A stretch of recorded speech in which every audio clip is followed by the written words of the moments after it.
hope for a brighter future. First, allow me to sincerely appreciate our guest of honor, Honorable Murkomen, and all senior guests who have spared the valuable time to join us today. Your presence is a great encouragement to us as students and graduates. It reminds us that technical education is recognized as a powerful tool for economic growth, innovation, and national development. Today marks the end of one chapter and the beginning of another. The journey you have taken in this institution has not always been easy. You came here with dreams, ambitions, and different backgrounds. Along the way, you faced challenges, tight schedules, demanding practicals, examinations, financial hardships, and moments of self-doubt. However, through determination, commitment, discipline, and guidance from our trainers and parents, we have successfully reached this milestone. I would like to sincerely appreciate our lecturers and instructors for their patience, dedication, continuous support, and molding these great people. You have not only taught them academic content, but also discipline, professionalism, and integrity. Your efforts have shaped them into responsible and skilled individuals ready to face the future. To our parents and guardians, today belongs to you as much as it belongs to us. Your sacrifices, prayers, encouragement, and financial support have brought us this far. We may never fully repay you, but we promise to make you proud through our actions and our achievements. To you graduates, today you celebrate, but tomorrow a new chapter begins. Student education has equipped you with practical competencies that prepare you for employment, self-employment, entrepreneurship, and services to society. You have learned that success is not only found in offices, but also in workshops, industries, farms, laboratories, construction sites, and innovation centers. Use the skills you have acquired to create opportunities, solve problems, and contribute positively to our communities and our country, Kenya. As we leave this institution, let us uphold its values and ambassadors of excellence wherever we go. The future belongs to skilled, innovative, and responsible young people, and I believe you're ready for that future. I also wish to appreciate the Board of Management, led by the chairman for this institution, for continuously improving the learning environment and supporting student welfare. Your commitment has enabled many young people to discover and nurture their talents. Thank you so much. At this extreme point, I would also like to sincerely appreciate our sponsors and partner organizations. These are the Finlay Community Trust and GCDFs, all partial scholarships, county bursaries, without forgetting Higher Education Loan Board, that is HELB, who made this occasion possible. Despite the delay of tuition fee, your contribution towards education and skills development continues to impact many lives positively. To our chief guest, there is a Swahili word that says, mbuzi hula urefu wa kamba yake. What does it mean? Your Excellency, the institution in partnership with Belgut and GCDF office have done their best and successfully built for us a workshop. That is the Build the New Block. We kindly request your support and government support in equipping that workshop. Kindly, Mheshimiwa. With modern training tools and machinery, there is a growing need for updated practical equipment. Provision of modern practical equipment and training facilities will enhance hands-on learning for our students. In conclusion, I congratulate all the graduates for this great achievement. May this graduation ceremony inspire us to dream bigger, work harder, and achieve greater success in life. To our county government led by Honorable Dr. Eric.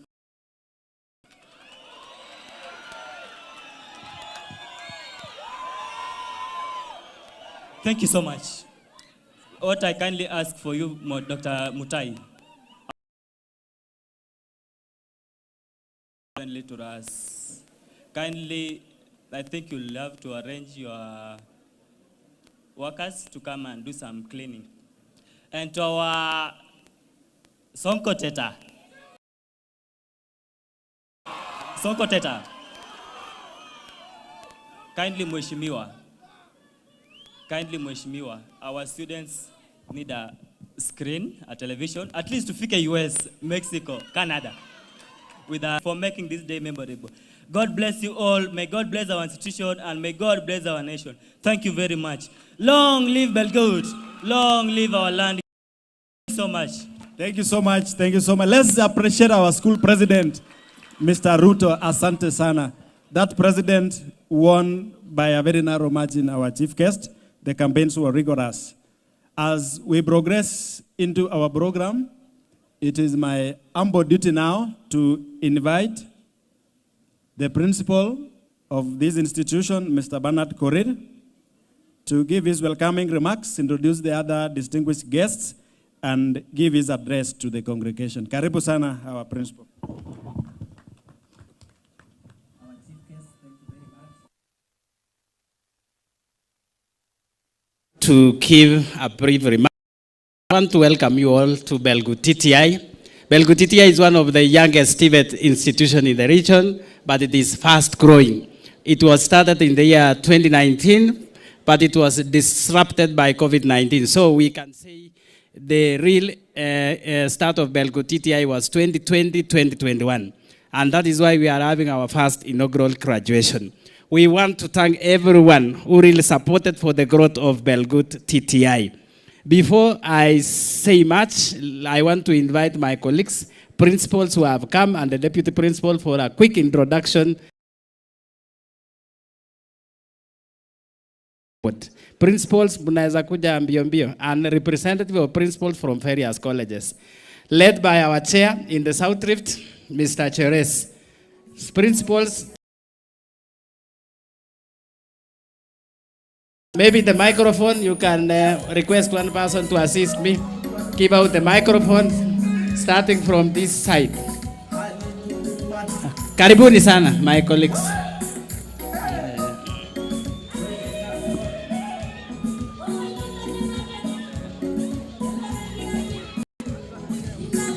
You can use this one. Okay. Chair. Chair. Right, thank you. Thank you very much. Our chief guest, all distinguished guests, ladies and gentlemen, good afternoon. This is a family of Kati, that is Kati, the whole country, not actually South Rift alone. And Kati means and on behalf of the chair of South Rift, that is Mr. Sami Chemojua, I'm here on his behalf. And I would like to say on his behalf and on behalf of all of us, congratulations, our friend, Mr. Korir. Thank you so much for what you have done in this college and the entire family of Belgut T.T.I. We have got one voice, which is so clear, that the way to Singapore is very clear. It passes through TVET, and it passes through Belgut T.T.I when we are here, and all other TTIs which are here.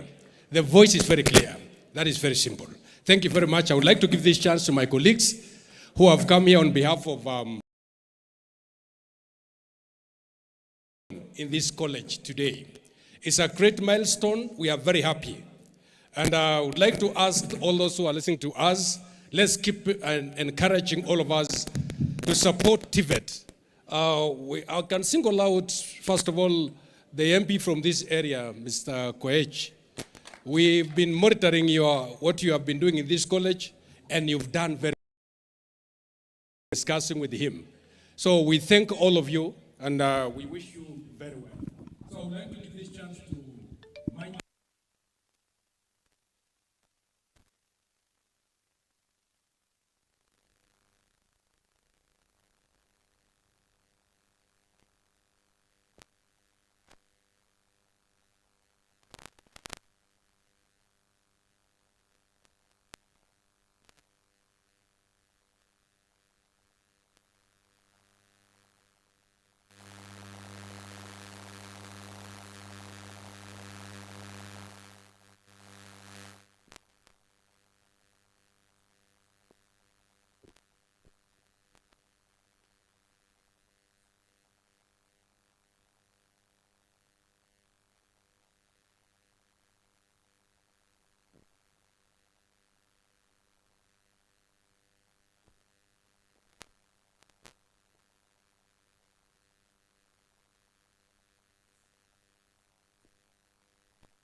Belgut County. Chief guest, I'm Nyakwai George, Deputy Principal in Charge of Administration at Kisii National Polytechnic, representing the Chief Principal on the Chief. Chief guest, I'm James Masueti, the Principal in Nyamira National Polytechnic. With the graduates, wish you well. Chief guest, my name is Engineer Felix Bakres Obiango, the Chief Principal of the Sierra National Polytechnic, the County of Heroes. To very good students, graduates, congratulations. Chief guest, my name is Collins Odembo, Deputy Principal Academics, Uriri TVC in Migori County. I am here representing my principal, Mr. Jared Ogot, who is the County Secretary General. To the graduates, congratulations and God bless you. Chief guest, my name is Victor Chie, Registrar of TVC, Homa Bay County, representing the principal. Congratulations.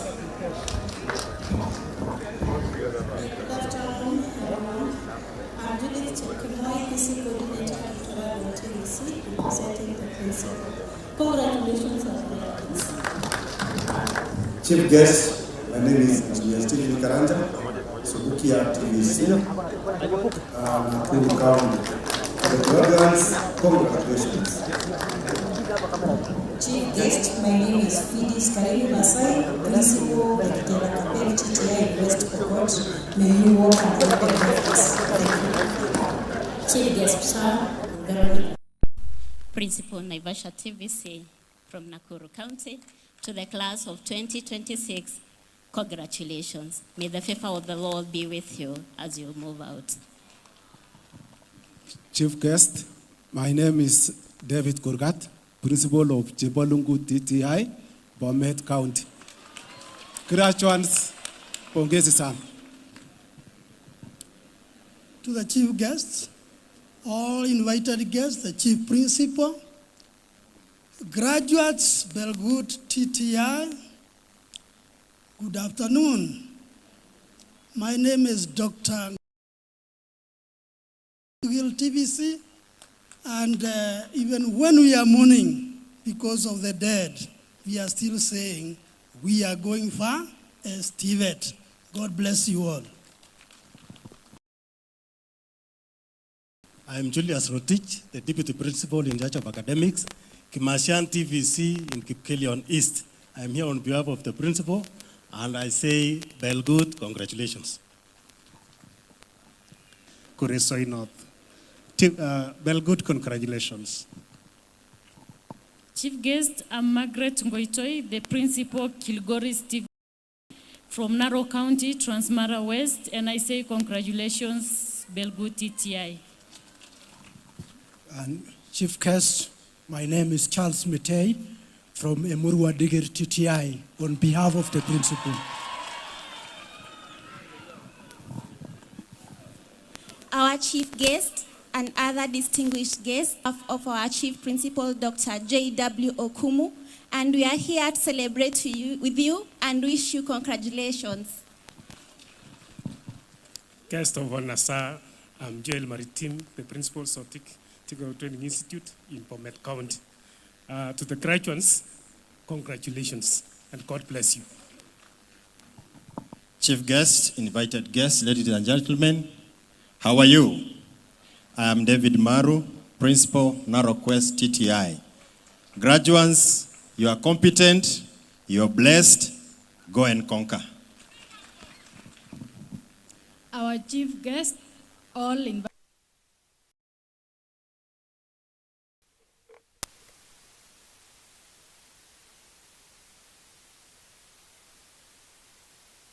Far, conga, and rain. May God bless you all. Chief guest, sir, distinguished guests, Lukuyu Sali, Principal, Aldai T.T.I in Nandi County, Nandi South. Graduates, hongera. Chief guest, I'm Rono Stanley from Bomet Central TV, the principal, Eid Faraj. Congratulations, graduates. May God bless you. Chief guest, I'm Ezekiel Limo, TVC in Nandi County. Congratulations to graduates. Thank you. Chief Guest, I'm Rebecca. Chief Guest, I'm Rebecca Cherono, representing Mr. Patrick Torore. Congratulations, graduates. Our Chief Guest, I'm Koskei Bernard, Deputy Principal, Academic Ngoro Technical Training Institute, representing the Principal, Dr. Sheila Kandie. To the graduates, congratulations and may God bless you all the way. Thank you. Chief Guest, Simon Sigawa, North Trip TVC in Baringo County. To Belgut T.T.I, congratulations on your first graduation. Chief Guest, I'm Philip Langat from Nandi County, Kaipoi National Polytechnic. Congratulations. Chief Guest, my name is Leah Gore from Siala Technical Training Institute in Migori County. I'm representing my principal, Madam Masha Bakari. To the graduates, congratulations, go and conquer. Thank you. The Chief Guest, my name is Julius Nganga, Kericho County. This gentleman here was my classmate, and I want to congratulate Bernard Korir for the good work. To the graduates, God bless you and congratulations. Chief Guest, sir, my name is Patricia Okot, Deputy Principal, Kakrao TVC. I'm here to represent my principal, Mr. Jared Hasser. To the graduates, Chief Guest and invited guests, my name is Wesley Tonui, Deputy Principal in charge of Administration, Konoin TTI. I'm here on behalf of the Principal, Mr. Sigei Wesley. To the graduates, Ongera Sana. To the Chief Guest, ladies and gentlemen, good afternoon. I'm Paula Juang from St. Jesus Technical for the Deaf Nyangoma, that is in Bondo. I'm here to represent my principal, Madam Colette.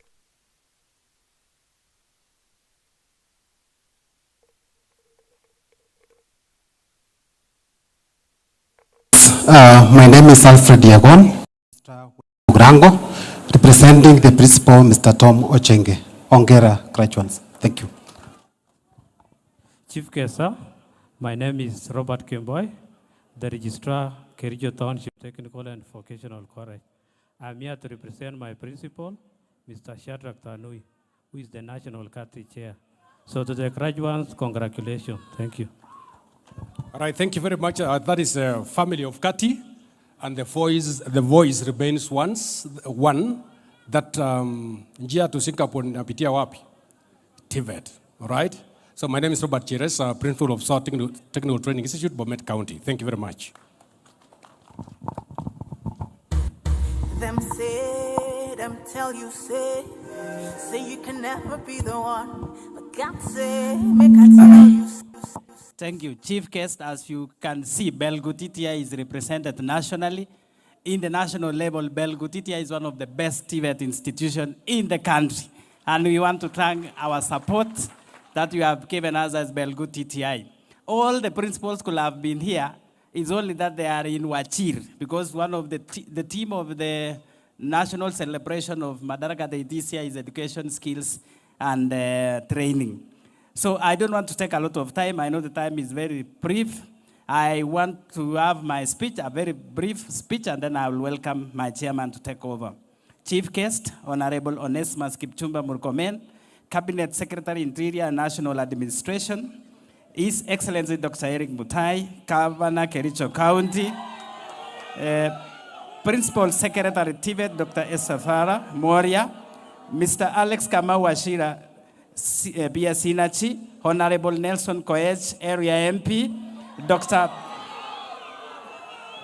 MCS presence, distinguished guests, our graduates, ladies and gentlemen, good morning. Today is marked an historic moment in the life of Belgut Technical Training Institute. We gather here to celebrate our first graduation ceremony, a defining moment that symbolizes the vision fulfilled, commitment rewarded, and a future family set in motion. Belgut T.T.I was established in the year 2019 with the aim of expanding access to quality technical and vocational education, while equipping trainees with practical and industrial-oriented skills. Since its establishment, Belgut T.T.I has experienced a remarkable growth in trainees enrollment, staffing, infrastructure, and academic programs. Currently, the institution has a total enrollment of 8,500 trainees spread across the following departments: agriculture and agribusiness, applied and health sciences, building and civil engineering, business and liberal studies, computing and informatics, cosmetology, electrical and electrical engineering, fashion and design, hospitality and institutional management, and finally mechanical and automotive engineering department. This is our new department. To improve the accessibility and decentralized training services, Belgut T.T.I has expanded through establishment of Litain Town campus, Sosiot campus, and Masarian campus, including our main campus here. Today, I am honored to celebrate the over 1,000 skilled, over 2,000 skilled graduates who are being awarded with higher diplomas, certificates, artisan under the old curriculum, and level 6, level 5, level 4, and level 3 under the new curriculum, CIDAC curriculum.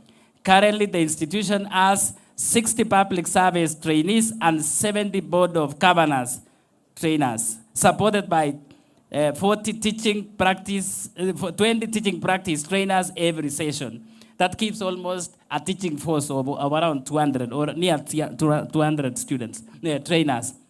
Our chief guest, this is one of the areas that we are really hit hard because we spend over 2 million every month to pay for the trainers. Because when you look the one which is being supported by the public service, there are only 60. Almost 200, the difference is supported or being paid by the board of management. And each and every month, we pay 2 million for our trainers. So if we can get more trainers, we'll be in a position to take this institution to the next level. We continue to successfully implement the CIDAC programs alongside the recognition of Braille learning and dual training program. I want to report that currently we have our students on dual training program under affordable housing program. We have around 40 trainees under affordable housing program in Nyamira. And we have to recall them this morning to come for graduation ceremony. That means we are implementing our curriculum as per the requirement of the government. Infrastructure development remains a key priority as we expand our capacity to serve the more trainees. Key infrastructure development include: 1, construction of a modern 3-story technology and engineering complex measuring almost around 4,000 square meters. That is the facility that we name Dr. William Samoei Ruto. Establishment of Belgut T.T.I driving school. We have started a driving school and we want to move to the next level to train plant operators. Beautification of the institute through capro installation and drainage improvement works. When you look at Belgut, we are continuously improving so that the institution looks beautiful. This is one of the agenda of the TVET. Installation of 40 kVA solar plant. Currently, Your Excellency, the institution is being run on a solar plant, 100%. We have a 40 kVA solar plant, so we don't pay electricity. Come holidays, we might be selling electricity as Belgut T.T.I to the local community. Acquisition of 40-seater bus, a driving school lorry, and an institute pickup. We are also in the process of acquiring a 67-seater bus. By the end of this year, we will be having a 67-seater bus. It is in the process. We want to thank Mheshimiwa for that support. We procure a Mercedes-Benz as a 40-seater. We are going to do another Mercedes-Benz of 67-seater by the end of the year. Dear graduates, as you step into the world beyond this institution, remember the skills you have acquired are powerful tools for transforming the society. Be ambassadors of Belgut T.T.I, above integrity, professionalism, and creativity. I congratulate the class of 2026 and may you go forward with confidence, guided by the knowledge, empowered by the skills, and driven by the purpose. Congratulations and thank you very much. To that end, I wish to invite our board chair to take it from here. Karibu Daktari.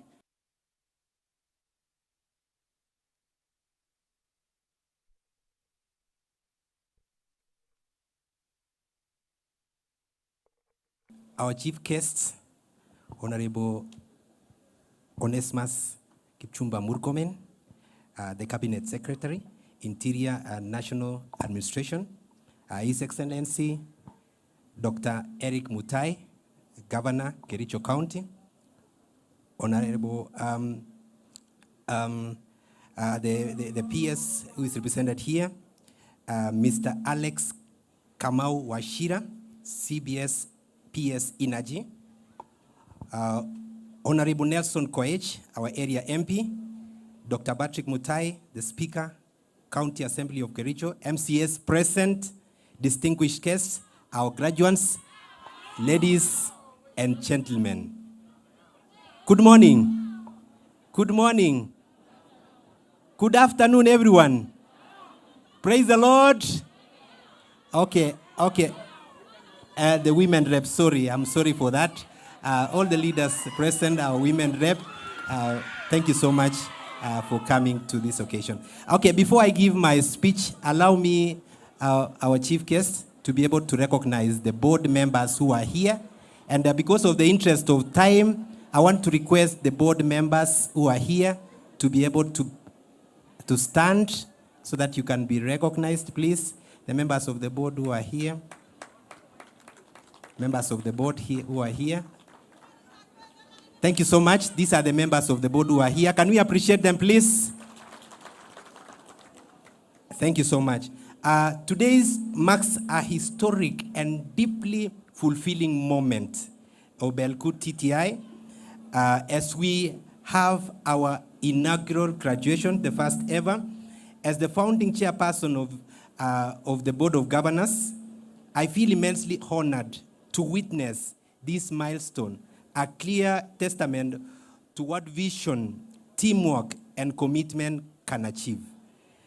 I have had the privilege of serving on the board since inception, that is in 2020, and working with 3 principals. I think one of them is here. A pioneer principal. Let me request the pioneer principal to stand, please. It's a great honor. Can we appreciate Principal Sipora? She's a pioneer principal. And later on, we were joined by Cheruyot. I have not seen Cheruyot here. Then now, Korir, who is here with us. So we have worked with them since inception in steering the institution from the humble beginning to the vibrant and fast-growing center of excellence that we celebrate today. When its journey began, Belgut T.T.I had fewer than 100 students. And through collective efforts, strategic leadership, student population is now over 8,000. Can we appreciate that? Within a relatively small period of time, that is less than 6 years. This remarkable growth reflects confidence that parents and the stakeholders have had in the institution. I want to say thank you so much.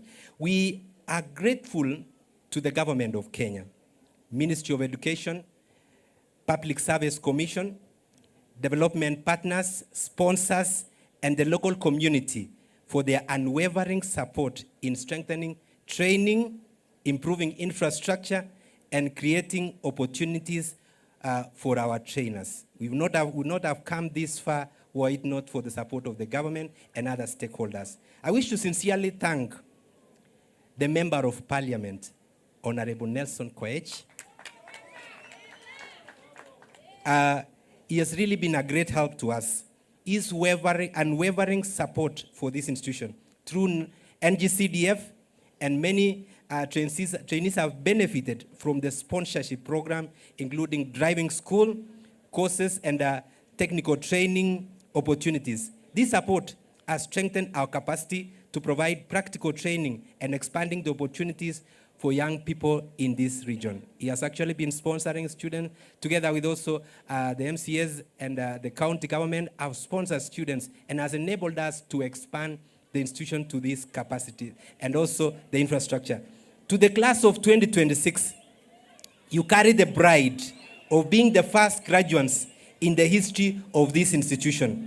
As you step into the next phase, remember the skills you have acquired are powerful tools that can open doors and opportunities.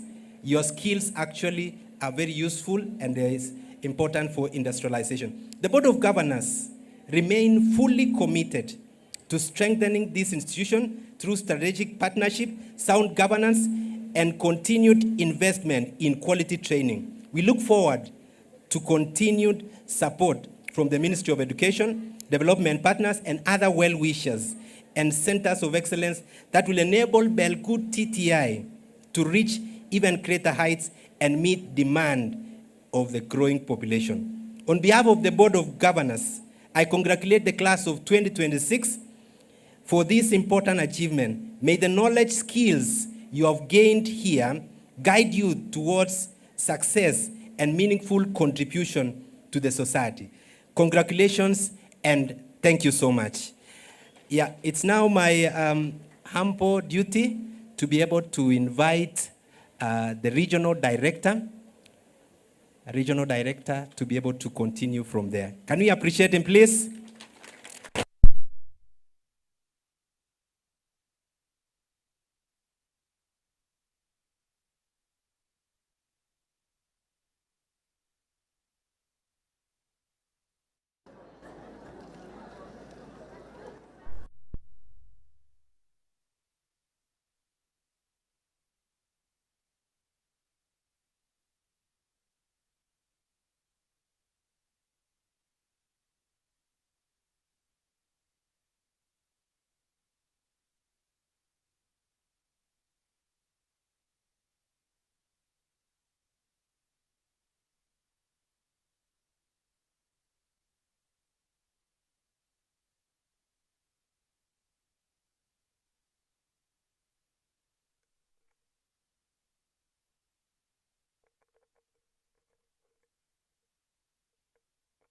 Great pleasure to celebrate with you this great day on the graduation of Belgut first graduates. I want to recognize that this institution is one of the fastest growing institutions in the country. My fellow director in charge of quality assurance is here and is able to attest that this is one of the fastest growing institutions in the country. From enrollment of less than 10 students in 2019 to 8,000 and above trainees in 2026. Congratulations to the board. And firstly, I want to congratulate the area MP, for he is the one who is driving this institution. And as an officer in the field, I also want to attest that the growth of TVET institution is synonymous to the support which the area MP gives. So congratulations, Mheshimiwa, for your support. This institution is also a center of excellence in clothing and textile. And I want to say that this institution is the best when it comes to clothing technology and textile technology. This institution have graduated a number of trainees who are running textile industry in the region. Lately, we ran a machine which runs embroidery and is the one which made these gowns. I know majority of the gowns which are worn by the graduates were made in this institution.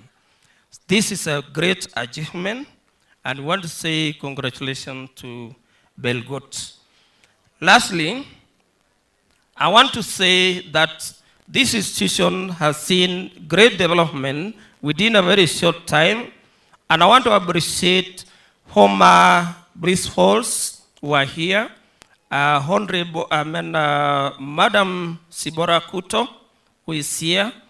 She is the one who started the institution, and this institution was started even before it was completely constructed. So he's the one who's cleared the place and ensure the students are there. In absentia, there's also a principal, Mr. Cheruyot, who is retired, and we want to accord him respect because he's the one who put the systems to run in the institution, and those systems are now running to date.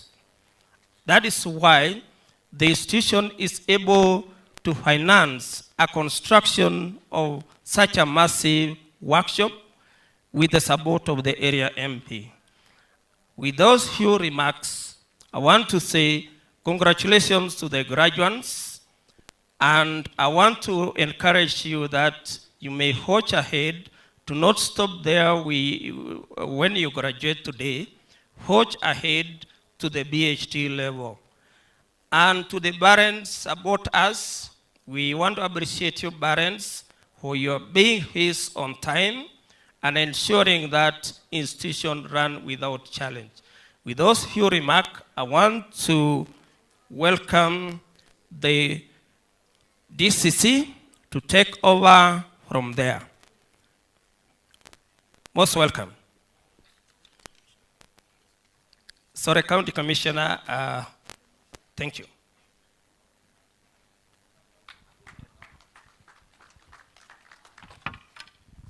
Thank you very much, Bwana Director. Our CS, Interior, all protocols observed. My name is Omar Ali. I'm newly appointed County Commissioner, Kericho. This is my first function. In fact, my first day in office.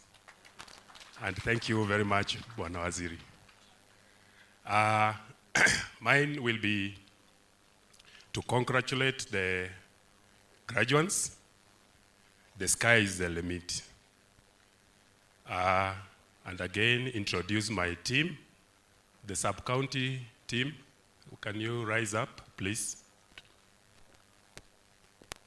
Thank you. Others are outside there taking care of the security. That is Madam Francisca, the Deputy County Commissioner Belgut. The county security team, please. Yes, that is my team who have arranged the security during this day. That is the CPC, Bwana Kavinda. And then I have Madam Lillian, AP Commander, County AP Commander. I have Bwana Kisiangani, my secretary in the committee, and the representative of the county investigation officer, the DCIO Kericho East. Thank you very much, and you are most welcome. I'll take this opportunity to welcome our area MP. Karibu.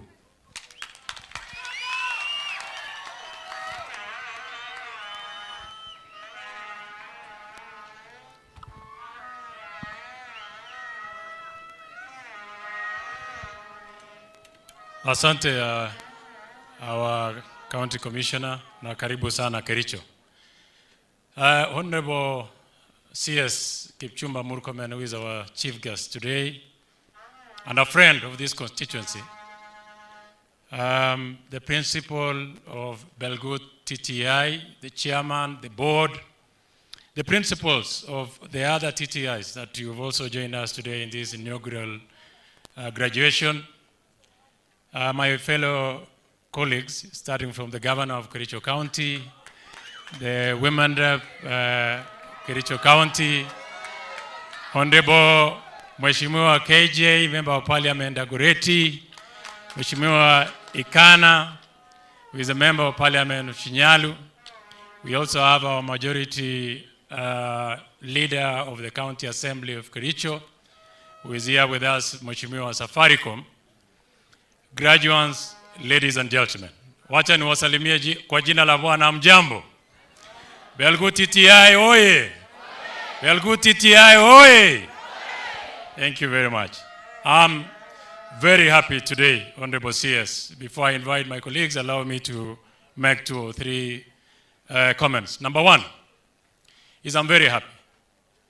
It has been a journey that has been explained. For me, it's a mix of emotion and happiness. Because like you heard, when I joined in as a member of parliament, we only had 20 students in this institution. Today I can only look back and be happy that we are at 8,500 students and still expanding. It has taken God's hand for us to be here. But beyond that, my happiness today is that we have 2,000 students who are graduating with different skills.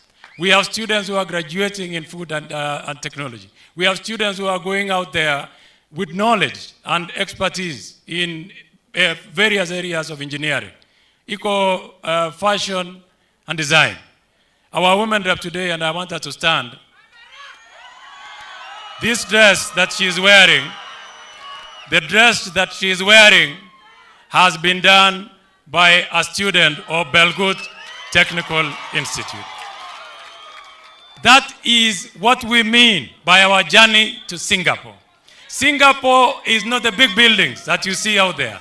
Singapore is not the words that you hear out there. Singapore are the small things that we do in our small way that make big change in our society. That is what Singapore is. And that is exactly what Belgut Technical Institute has done. We are already in Singapore, courtesy of you. Honorable CS, I just want to say that this institution, we are really proud of it. And I must say, when we started with Madam Zipporah, and thank you very much for joining us today, there were a few things and the challenges that we had to overcome to make it a functional and a practical institution that we can be proud of today. We've made those steps and strides, and I want to thank His Excellency the President, William Samoei Ruto, for the support that is continuously given to our institution. The change that is continually impacted. Every time he's been in this constituency, he has never missed a chance to visit this great institution. He has been deliberate in making that change that we require in this institution. In a very big way also, Watu wa Belgut. Kipchumba Murkomen, when he became the CS of Transport, he made a change in this constituency that we celebrate today. Kipchumba Murkomen alitusaidia na barabara ya kwanza katika constituency hii ambayo ilitoka kule Kapsuser ikaenda all the way to Sosiot. I want to announce to you, Waziri, that as we are talking today, with the support of the CS that came in, Davis Chirchir, and the leadership of Kericho County, that includes the senator who will be giving his apologies later, shortly by December, the road that starts from Seretit and passes through this TTI all the way to the other side of Kabianga will be a thing of the past, and we'll have done that tarmac because of the support of the President and the government of William Samoei Ruto. In Belgut T.T.I, shortly, you will be having borehole water that Lake Basin Authority is coming to drill for us. The contract has been given, and the contractor will be coming shortly, so itatusaidia kwa mashida ambayo tunakuwaga nayo ya maji. I do not want to make a statement today. I just want to say I'm extremely, extremely happy because of what we've done. Allow me to thank the MCAs. The MCAs that have been supporting us. And allow me to give a special mention to MCA Prezo of Chaik Ward and MCA Dominic of Kabianga Ward, MCA Ciele of Waldai, Diplo of Kapsuser Ward. These MCAs have agreed that we can partner together. They'll be supporting this institution by sponsoring students for them to come and study in this institution. I also thank the area MCA. I'm sure shortly as we go forward, he will support us so that we can also have students and work together as a constituency, because what we need to do is to improve the welfare of our people. That is exactly what we need to do. I don't want to take my time, Honorable CS. That is the message that I needed to give. Big up ka. Good it. Uchamage korone. Umi gomye. Angen ale marwa Ingereza zaidi. Lakini nan gandangi mi graduation ochamwana mangale going. Kamwa ale kigebun olelo. Akangen ale misi kikabwaro akobo graduation jebola kokwa. Kigebun olelo emba andane kigebwan en constituency ni Belgut T.T.I. Ni amacha we kigongoi principal arab korir. Amacha we kigongoi kamati nebo Belgut T.T.I. Ak pik tugul jikiko support kotko en betutab raini ketinye lagok 2,000 che graduate. Lagok kikikonet ke kasisiekab eunek che koron ko cheket che sire biik ak kosirgei kondegei boisionik. Notok kit nekemoche keyai ak kewekyi kongoi biik che kikeboisie tugul. Biik che kikebwan tugul bani. Bani ko kikokoit ne betutab raini kangeit rou ko katebena minister kole ako T.T.I noni anan kimiten university. Angamun tuguk che kikowalak en sugulini. Amache akono hakikisho nenyun ale orani kole kichobe serikalitab William Arap Ruto komobe kenyini nebo T.T.I kowale institution nenyon nebo Belgut T.T.I. Kimache kewal maisha nebo lagokyok. Kimache kewal sobetab lagokyok. Kimache raini konyor borotet lagokab Belgut singomondo bichu 2,000 kobokotiny korikwak ak kotiny korik alak. Kimache keboisien somanet, kimache keboisien serikali, kimache keboisien kimnotet nekitinye nguni kewal sobetab bikyok deliberately. Kit nekiamwaok ak atese kamwaok kialeok kenyisiek chubo Arap Ruto awale constituency nenyon nebo Belgut. Belgut nenyon nguni ko kwamwa ako amache awekyi kongoi waziri Kipchumba Murkomen. Kiinende nekinomwe komyeit kotko nguni en Belgut ko negisi keker kampunisiekab kambut angamun kokebe open shoes. Ko kongoi en inye nekiyotwe komye. Kiyeku kipyator nebo manit ak amache ale kongoi. Konyitenju angamun ka graduation raini matongo changa ngalek namwa kityo ale muguleldo ko abaibai. Okwek 2,000 biik cheko graduate en betutab raini.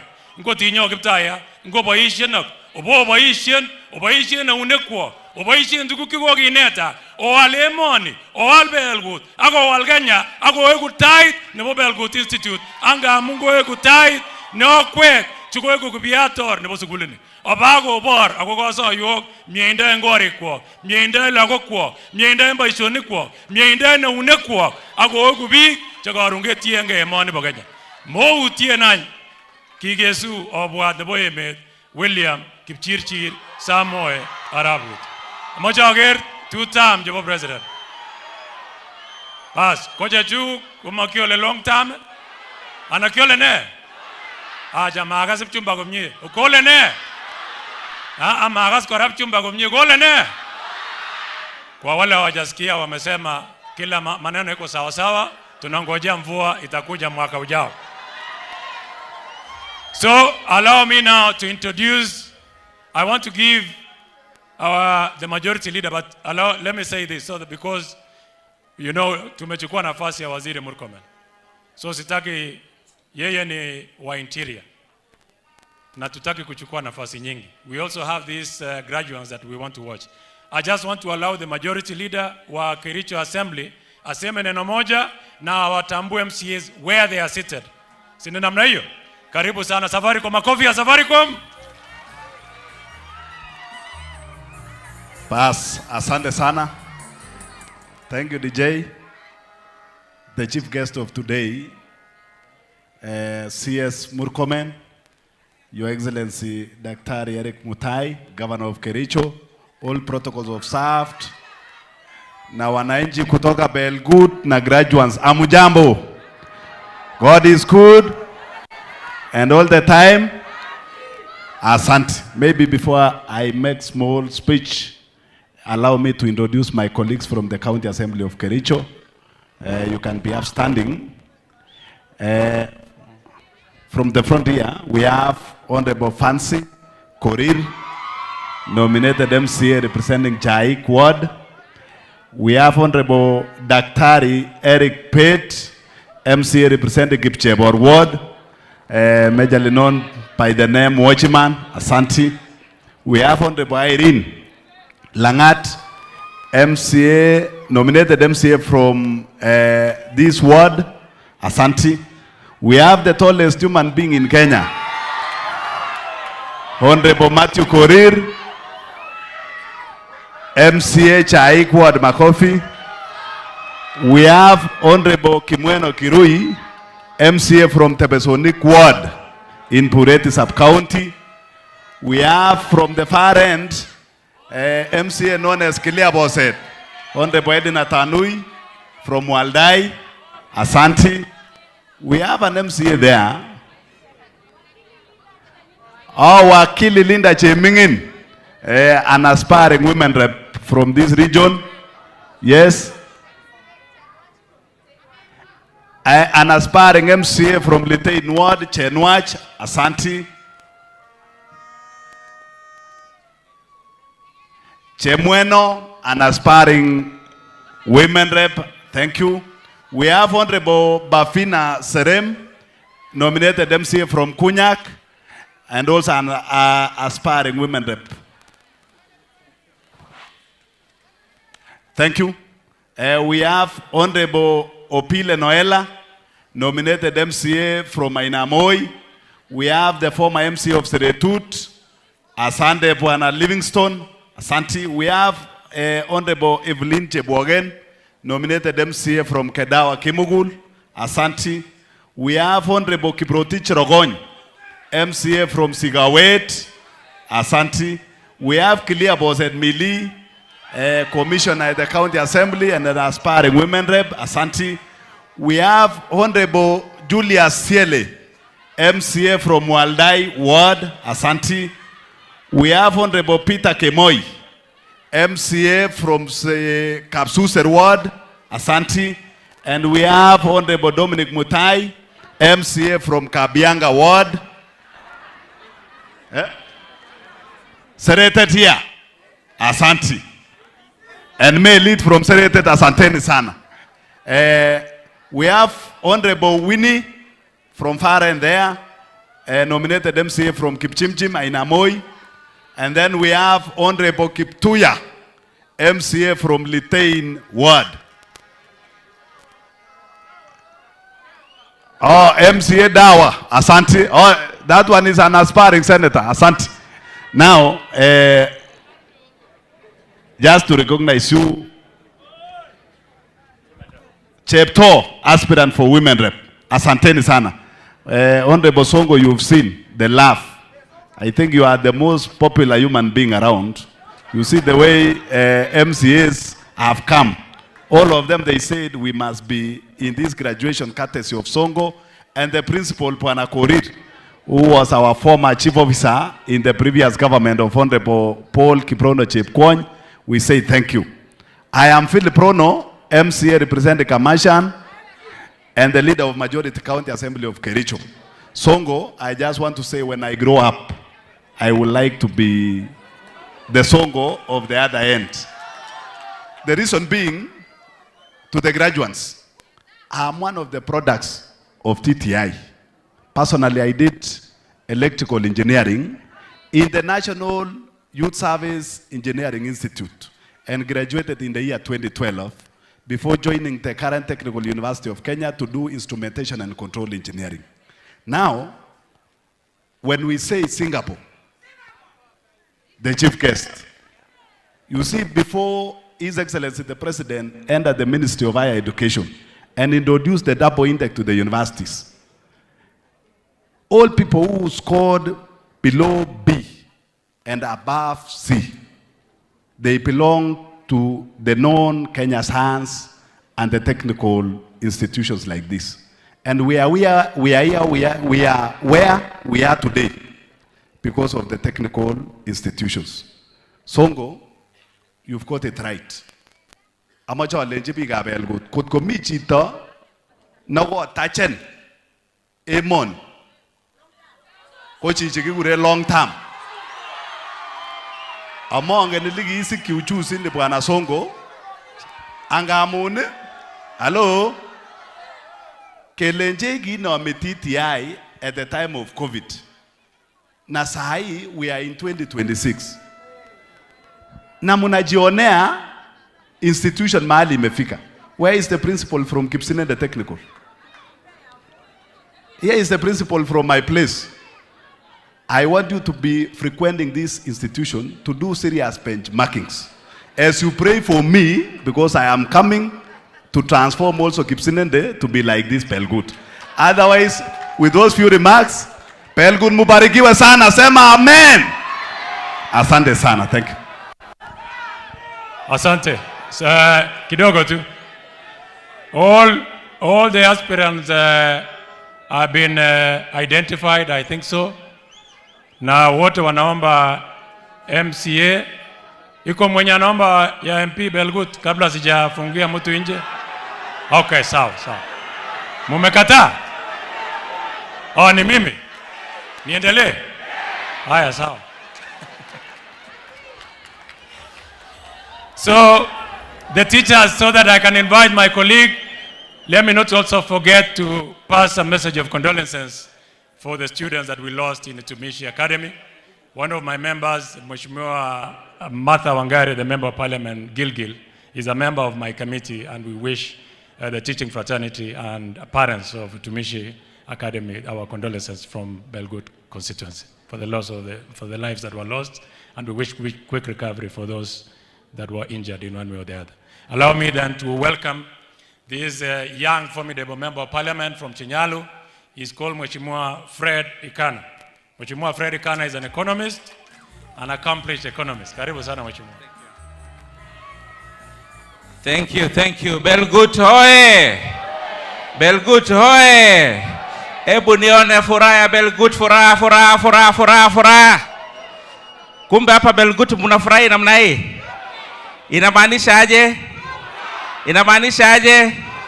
Inamaanisha 2 term ya rais na long term ya huyu rafiki yangu Nelson Koech. Asante sana. Asante.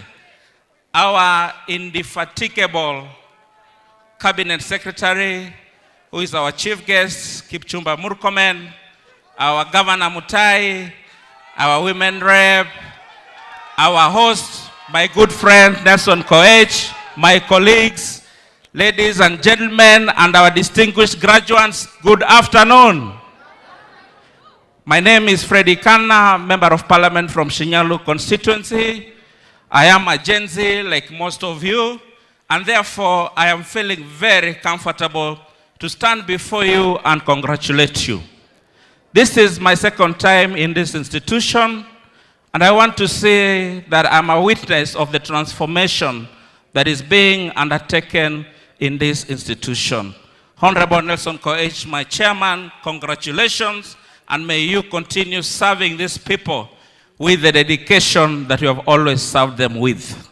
I'm here also not to celebrate the end of your studies, but to celebrate the beginning of your responsibility to the world. Because as you graduate with skills from here, we shall be waiting for you outside there to include you in our workforce, to include you in our entrepreneurship spaces in this country, so that we can make maximum use of the skills that you have gathered here. My only piece of advice to you is that as you go out there, please keep the discipline that you have always kept, keep the patience, the honesty, and the integrity that shall enable us move this country forward. Kindly please, as you circulate your CVs to your uncles and leaders, and they take a bit of time to respond, be patient with them, because sometimes good things take time to happen. Sitawachosha na mambo mingi, niwaombe tu mutusaidie, kwa sababu sisi tumekuja kushuhudia sherehe hii na tumeona hapa Belgut ni sura kamili ya Wakenya. Mumeona hata principals wametoka kila kona ya Kenya. Kuna principals kutoka Nyanza, kutoka Western, kuna wanafunzi kutoka Nyanza, Western, Central na kila mahali. Mtusaidie sisi kama wale viongozi ambao tuna nia na dhamira ya kusaidia Rais William Ruto kuunganisha Kenya hii yote pamoja, ili sisi wote tuzidi kuwa jamii moja, jamii ya amani.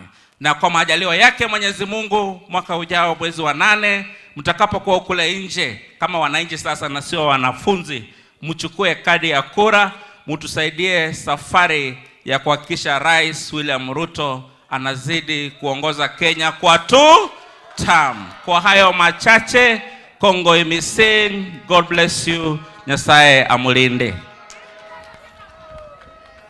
Allow me, before I invite our next speaker, to acknowledge the presence of these 4 aspirants. Harry Rotich, simama tu wave, anaomba MCA Serete. Lila, anaomba MCA Serete. Reflector ako wapi? Anaomba MCA. Na Judah, anaomba MCA Cheptororiet Serete. Pahali tuko. Our next speaker is the chairman of ICT. Wangapi wanajua Mheshimiwa KJ? Wangapi wanajua ile show ilikuwa inaitwa Ridiculous? KJ is a member of parliament, Dagoretti constituency. A very brilliant member of parliament, a great debater, and my very good friend and a friend of Belgut constituency. Karibu sana Mheshimiwa. Ati ya Sonko umesema ni long term. Nataka nisikie ya Sonko ngapi? Ya Mheshimiwa Rais ngapi? Naona wamama wa UDA na wazazi and my graduates, nauliza ya Mheshimiwa Rais ni ngapi? Our chief guest, Waziri Onesmus Kipchumba,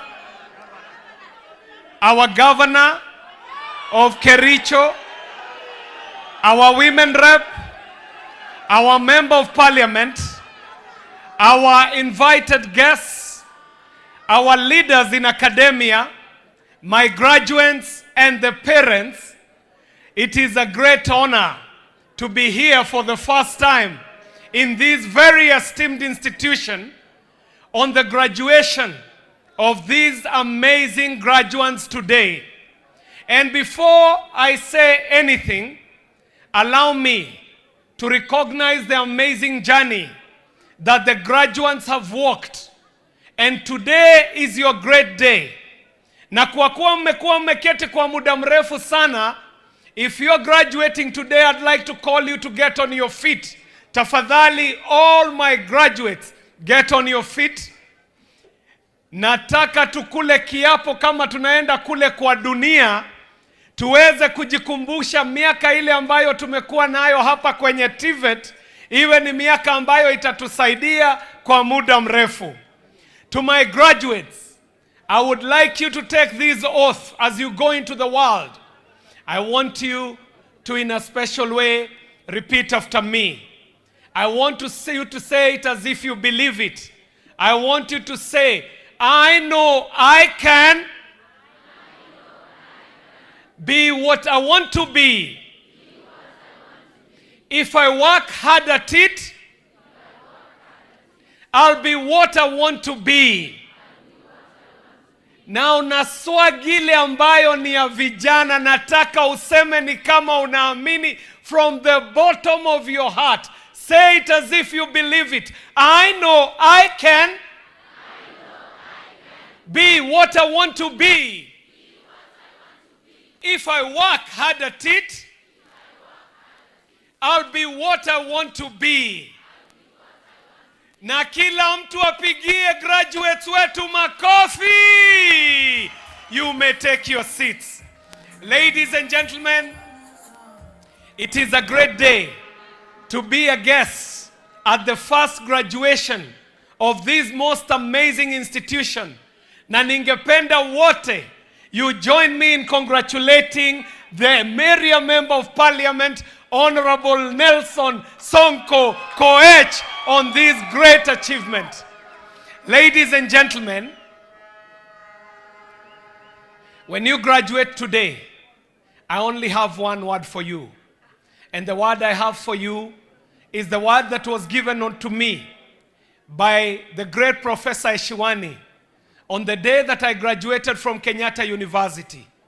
And he said to us in a congregation like this, akatuambia kwamba graduation ya leo mmeweza kukwea mlima mdogo kama ule mlima wa Ngong. Unapofika pale juu ya mlima Ngong, utaweza kuona kwamba kuna mlima mwingine unaitwa mlima wa Mount Kenya. Na wewe utaanza kukwea mlima wa Mount Kenya hadi wakati utafika pale kwenye kilele. Ukifika kwenye kilele cha Mount Kenya, utaona kuna mlima mwingine ambao unaitwa Kilimanjaro. Utakwea Kilimanjaro na sasa macho yako yataweza kuona mlima mkuu wa Mount Everest. Ati kwamba leo mlima huu ambao mmekwea kama graduates ni mlima mdogo. Today you have only been given the power to be able to escalate to the higher areas of your life. Wale ambao wamegraduate na technical courses, wale ambao wametrainiwa na computer, wale ambao wametrainiwa na course ambazo ni za design, wale ambao wanachukua engineering na wale wengine wote, leo ni mwanzo tu. Mumeweza kukwea mlima wa Ngong. I would want to call upon you to now make it your life purpose to be able to escalate to the top of Mount Kenya, to the top of Kilimanjaro, to the top of Everest. And when you make it there, you shall be the transformation that this country has been waiting for. Kwa sababu leo tukiongea, mnaona Kenya yetu vile ilivyo. Mheshimiwa Rais anapopambana kujenga nchi yetu, kuijenga upya, ametueleza kwamba training ile ambayo nchi yetu inahitaji ni training ya technical training. Ati nyinyi ndio ambao mutatusaidia kwa hii Vision 2030. Kwa safari hii ambayo rais anatupeleka kule Singapore, inawategemea nyinyi. Na mimi nataka niulize, tukiwa hapa Kericho, mna imani kwamba za rais ni ngapi? Munasema ni ngapi? Naye waziri wangu Kipchumba Murkomen, mnasema arudi kwa hii serikali. Mimi sijui kama mnatambua Mheshimiwa Kipchumba Murkomen, kwetu ndio anatambulika zaidi. Nataka nisikie kelele ya chief guest wetu Honorable Onesmus Kipchumba Murkomen. Nimalizie kwa kusema hivi kwamba ninawaona wengi ambao wamekuja kushuhudia graduation yenu leo. Ningependa nitambue timu ya kipekee ambayo naiona, timu ya chama changu cha UDA. Tafadhali wapigiwe makofi wakiwa hapa. Safari hii ambayo tunatembea itakuwa ni safari ya kubadilisha Kenya kwa njia ambayo wengi bado hawajatambua kwamba mashule yanajengwa Kenya hii kila uchao. Colleges zinajengwa kila uchao. Ile ambayo inaitwa universal health sasa imekita mizizi. Wakenya wetu wanafaidika kutoka kwa bima hii ya universal health. Zaidi ya hiyo, kuna ujenzi mkubwa ambao unaendelea wa nyumba Kenya mzima. Wengine wanauliza swali, nyumba hizi zitajengewa nani? Leo tuko kwenye TVET. And each and every graduate graduating here today is a candidate to move from their father's house, from their mother's house, aende apate nyumba. Na kwa sababu Kenya yetu haijajenga manyumba tangia mwaka wa 1963, imekuwa ni jukumu kubwa sana ya Mheshimiwa Rais kuhakikisha that the next generation shall not suffer the way our generation suffered. Kila wakati mambo ambayo tulifaa tuyafanye kuanzia mwaka wa 1963, saa hii ndio yanafanyika kwenye serikali hii ya William Samoei Arap Ruto. Wale ambao wanatetesi na maswali wanafaa wajue ya kwamba Kenya yetu hii ishafanya maamuzi kwamba hatutarudishwa kwenye siasa. Nataka niwahakikishie Mheshimiwa Rais ako na kura kule. Mimi nataka niwaulize, huku ako na kura? Ako na kura huku? Zaidi ya hapo, nimalizie kwa kusema ni vizuri kulea viongozi wenyu. Mheshimiwa Rais alichaguliwa akiwa kijana mdogo. Akachaguliwa mpaka akakuwa waziri. Alipokuwa waziri, akamenyana na wanaume, akakuwa deputy president. Kukuwa deputy president, akapanga kazi, sasa yeye ni rais. Hawa viongozi ambao mmechagua huku kwenyu, Mheshimiwa Nelson Koech, mumutayarishe awe kiongozi, sio wa area ya hapa tu, bali awe ni rais, ni candidate ambaye anaweza kuwa candidate wa urais Kenya mzima. Viongozi wenyu ambao ni mawaziri, muwashikilie waweze kupata national image bila tetesi za hapa nyumbani. Tuko na mama yetu ambaye mimi naketi na yeye pale bungeni, Mama Beatrice Kemei huyu. Mimi nataka mjilelee viongozi. Mimi najua yeye anajua kiti cha wamama ni kiti cha affirmative action. Kiti ambacho unaketia kwa wakati mdogo, kisha unawapa wengine nafasi ya kuweza kuingia kwa kiti hicho wapate affirmative action. Na kwa sababu Mama Beatrice Kemei, mimi najua maneno yako, mimi nataka niseme ile kiti wewe unataka kutafuta. Ile kiti wewe unataka kutafuta. Wale tumeona kazi yako kule bungeni, tutakuja kukusaidia kutafuta hiyo kura ili ipatikane. Mimi nataka nimalizie kwa kuwatakia nyinyi wote heri njema. Wale ambao mmegraduate leo, musimalize kosi yenyu kama hamjatembea kwetu Dagoreti. Muje mjionee graduates wengine wa kutoka PC Kinyanjui Technical, kwa sababu wanasema yule ambaye hatembei anafikiria mama yake peke yake ndio anajua kupika. Nelson Koech, congratulations for an amazing job that you have done in Belgut, for bringing up such an esteemed institution. Na mimi ningependa kumalizia hapo kwa kuwatakia wakati mwema, na Mungu azidi kuwabariki kwa jina la Baba na la Mwana na la Roho Mtakatifu. Majina yangu ni John KJ Kiarie, mjumbe wa Dagoreti South Constituency kule Nairobi, na mimi ndio nasimama na rais kwenye kona hiyo hapo chini ya milima ya Ngong Hills. Asanteni sana na mzidi kubarikiwa. Pigia tena makofi Mheshimiwa KJ. Na kwa sababu umechukua muda, ameniambia atapanga wale wa mama wa UDA Brigade. So sasa wacha nichukue nafasi hii. We are almost finishing our chief guest. We only have 2 more speakers and I have asked them to keep their speeches short. And our next one is our beautiful, the one and only.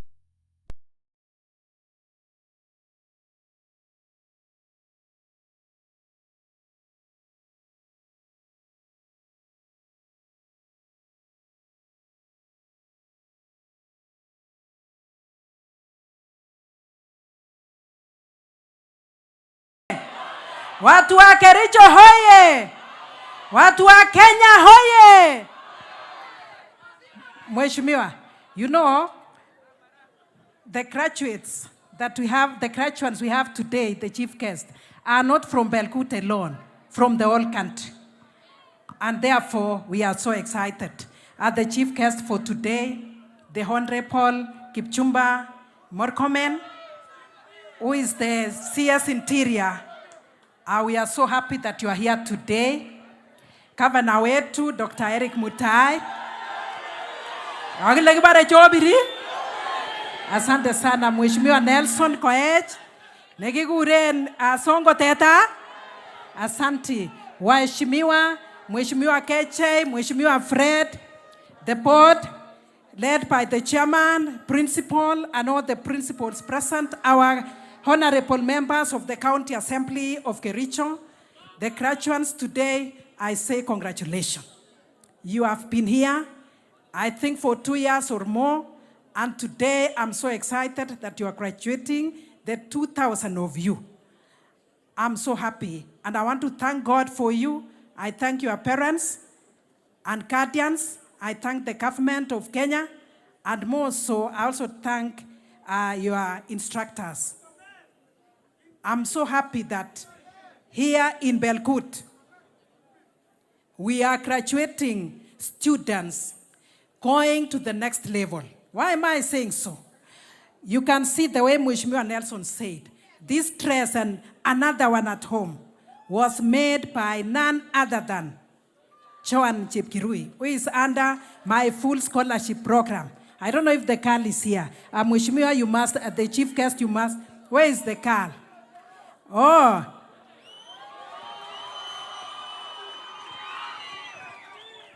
You can see the dress. It is better than those others in the streets.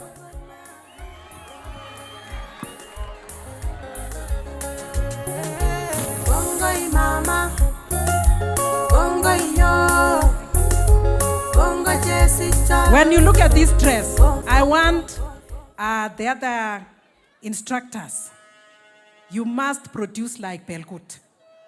When you look at this, what can you say? And this girl, when I gave her the scholarship, I was given from the local community. She was picking tea. And she said, I want to go and do fashion and design. She made for me the first dress. I didn't pay that one, but this one at least I paid. So thank you so much, and God bless you. And I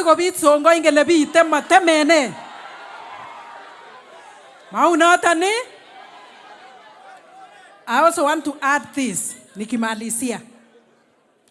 Mheshimiwa Nelson, I know the affordable housing program is coming to Belgut very soon. And because of that, I am humbly requesting that all the people who work under electrical and electronics engineering, those who will work under building and civil engineering, and any other that goes with the same. I've also heard plumbing is coming in. Let them come from Belgut T.T.I and any other TVET. I know you will do that, Mheshimiwa Nelson. Now, for the chief guest, we appreciate all that you are doing. As I say that, I'm only maybe reminding our people that we have many cases that are bringing us down. The cases of femicide. Here in Kericho, for the last 6 months, we have 12 cases of femicide. And out of that, the latest was last week of a lady called Milka from Jib Kemel. And out of that, chief guest, we have 248 cases that is under sexual and gender-based violence the last 6 months.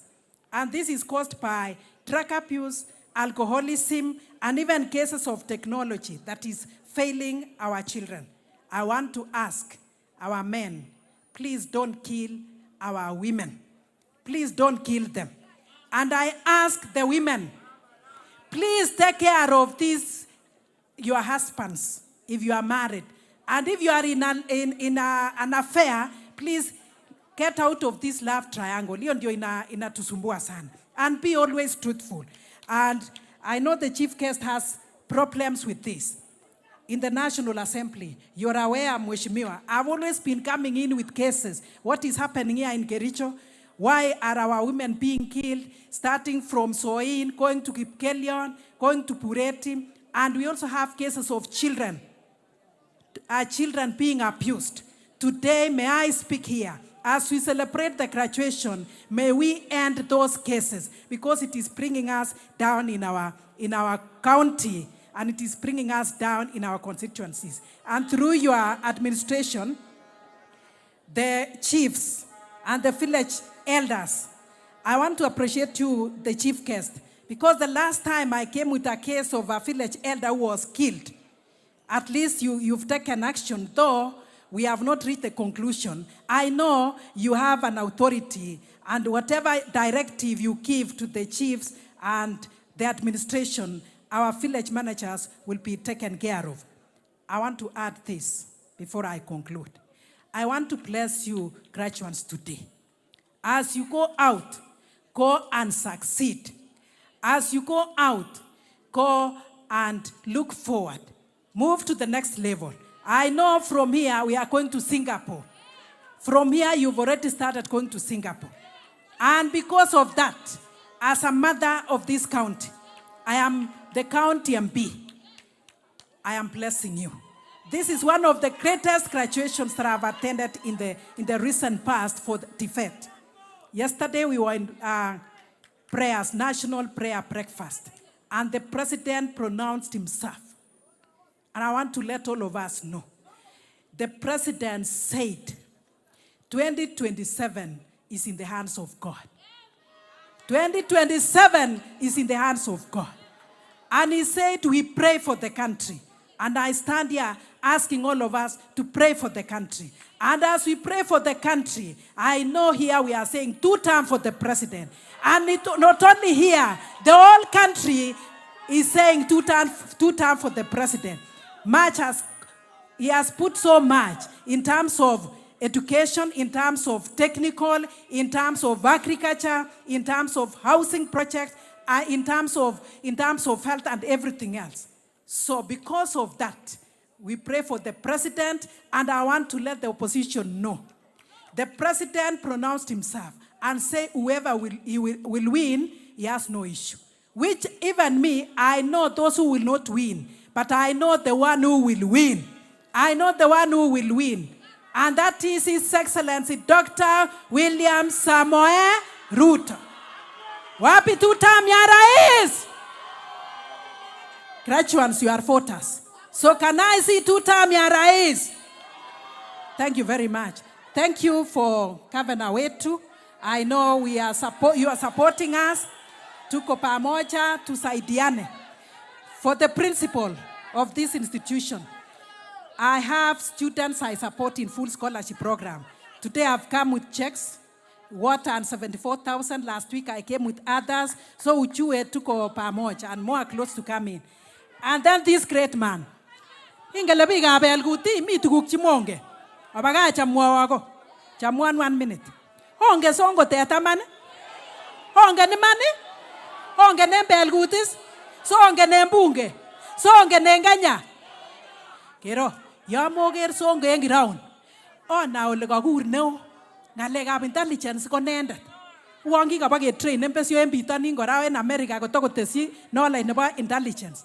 Ngalekab yani bichon chombo kitambaok cheechen. Oribe songo? Amager long term nebo songo. Amu metinye competitor itoretech iribech ak echek. Ako songo ni mabo Belgut, amabo Kericho, pa Kenya. Ni bara ikas kekur koba oli. So tunakuombea, tunakusupport. Siketar chomi ground. You know what I'm saying, Chief Guest? Let me finish this. Honorable Songo has been supporting me in the housing projects for vulnerable families. He's done in Belgut 5, while I've done in Belgut 3 because I have to do the whole county. Yeye achasema hii sio kazi yangu, but he understands who vulnerable are and those who are supposed to be supported. I thank you, Mheshimiwa Nelson Koech, and I pray that the Lord will lift you to the next level. Mheshimiwa Cheres, I'm calling you Mheshimiwa. Tulisoma na yeye university, tulikuwa na yeye kwa Christian Union. Naona is leading you. Thank you for our friends who have come to join us. May the Lord bless you. Kwanyi komi komye? Kole kimi tuguli? Kole mama? Ngoberurok che. So thank you very much, sir. Mema murenege. No, I'm just kidding. So, our chief guest, we are almost at the tail end. Allow me to invite someone who has a statement from the PS TVET. She will be represented by Director Quality Assurance, Dr. Obwara. Mpigeni makofi, Dr. Obwara. Asante. Okay. Thank you very much, our chief guest, Honorable Onesmus Kipchumba Murkomen, the Cabinet Secretary, Interior, and the National Administration, Your Excellency Dr. Eric Mutai, Governor Kericho, Women Rep, Honorable Member of Parliament for Belgut, and other members of Parliament present, and members of county assemblies that are here, the chairman of Belgut board of governors, the principal, and the CATI principal that are present today, distinguished guests, ladies and gentlemen, graduates, good afternoon. On behalf of the Principal Secretary, State Department of Tibet, I am honored and grateful to congratulate and celebrate the 2,100 skilled graduates at this momentous inaugural graduation ceremony of Belgut Technical Training Institute. This is an important milestone in the lives of our graduates, the institution, and our great country at large. I am delighted to join you all on this special occasion. From the State Department for Technical and Vocational Education Training, I'll bring you a message of goodwill and heartfelt congratulations. Your hard-earned success demanded discipline, hands-on engagement, consistency, and innovative thinking, and you gave it all yourself. To Belgut T.T.I, you are young, but not small. I have seen you grow, stabilize, and excel in the provision of quality, industry-responsive, and innovative training and research. Your commitment to expanding training infrastructure and personnel, modernization of equipment, strengthening stakeholder engagement, mobilizing resources, and reaching out to the youth is truly commendable. The State Department for Tibet will continue to support this worthy cause. As the country implements the bottom-up economic transformation agenda, a key pillar in solidifying our new status as a middle-income economy, the Tibet sector has positioned itself well and continues to play a critical role in producing skilled human capital across different sectors of the economy. We are the builders, innovators, and problem solvers of our nation's future. To actualize this, the State Department for Tibet has rolled out a number of targeted reforms in the sector, some of which include modernized competence-based education training, model which is highly practical and skill-based. It ensures the production of work-ready graduates and addresses the long-standing gap between Tibet outputs and industry expectations. Secondly, we have a dual training policy which brings on board industry as a key partner in training. This will ensure that our graduates remain relevant to the industry in an ever-evolving environment. Third, we have recognition of prior learning initiative. Skilled workers who acquire their competencies informally will be assessed and appropriately certified. The State Department, through the Directorate of Recognition of Prior Learning, will continue to spearhead this process. All Tibet institutions have already been given their annual targets in the realization of the same. And lastly, industry in colleges model which seeks to solidify CBET while at the same time ensuring that the equipment in colleges are not only used for training but also for real production. This will ensure that students are exposed to the real work situations early enough, that they have the right work ethics and have the requisite entrepreneurial culture. This model is also intended to enhance sustainability in Tibet by having most of the furniture, repairs, fittings, and fixtures being produced internally instead of being produced externally. I am happy to note that Belgut TTI is performing very well in the implementation of most of these reforms. Keep up the good spirit. Once more, our dear graduates, I wish you the very best as you step out into the world. I am confident that you are not only skilled, but also innovative. Go out, explore the world, find your space, and grow. Thank you very much. May God bless you. May God bless Belgut T.T.I. Thank you so much. Thank you very much, Daktari. Please pass our message of appreciation to the peers. Our chief guest, as I conclude before I invite Governor, wacha tukushukuru. Waziri Kipchumba amekuwa rafiki yetu sana katika constituency hii ya Belgut. Hata jile enen gongoi yengi Kipchumba emba tunashukuru. Every time wakati tuko na shida, wakati tuko na furaha, you've been a very dependable friend of mine and the friend of the constituency.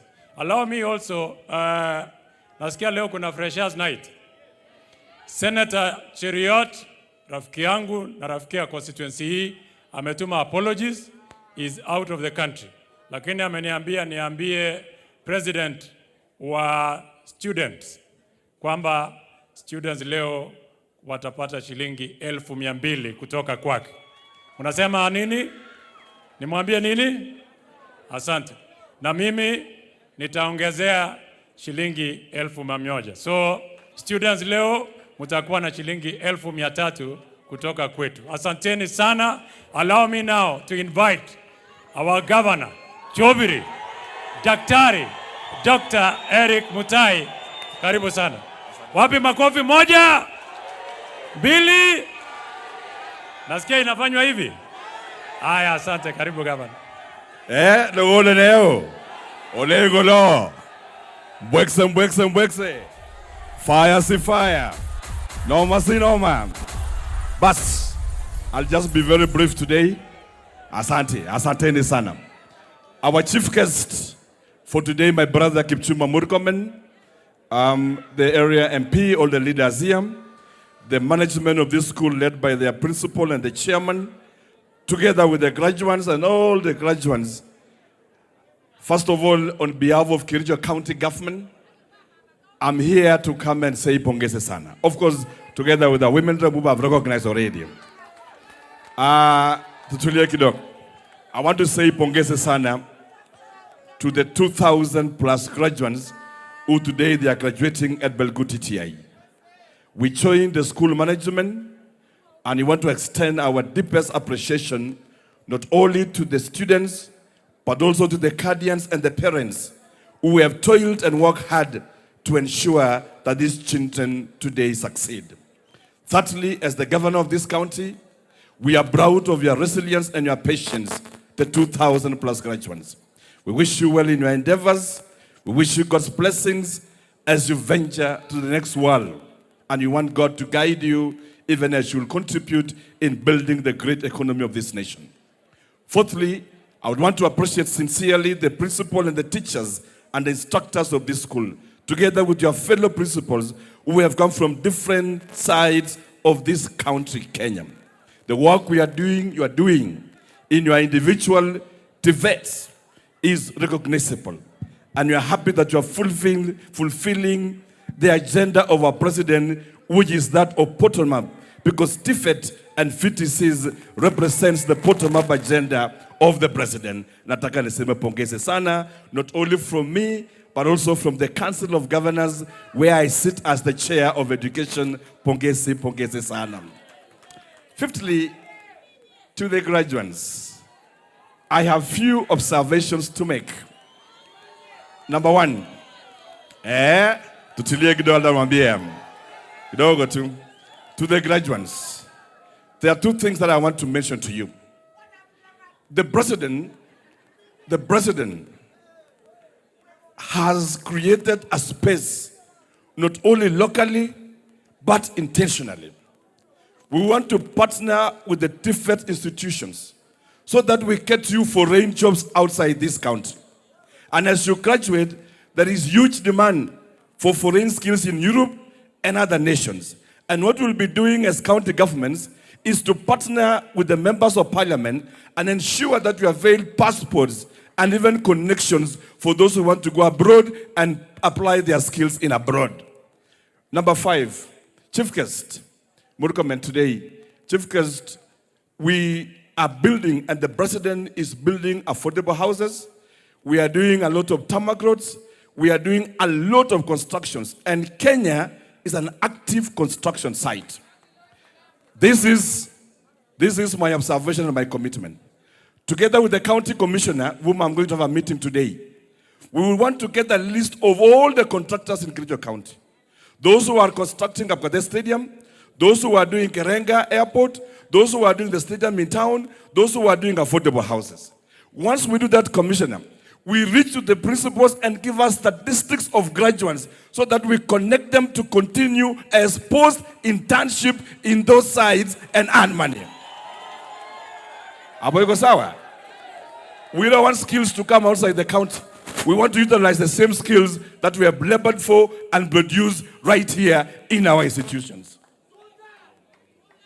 Oh, and those that we are producing in this institution, so that these children, as they graduate, they will have ready jobs.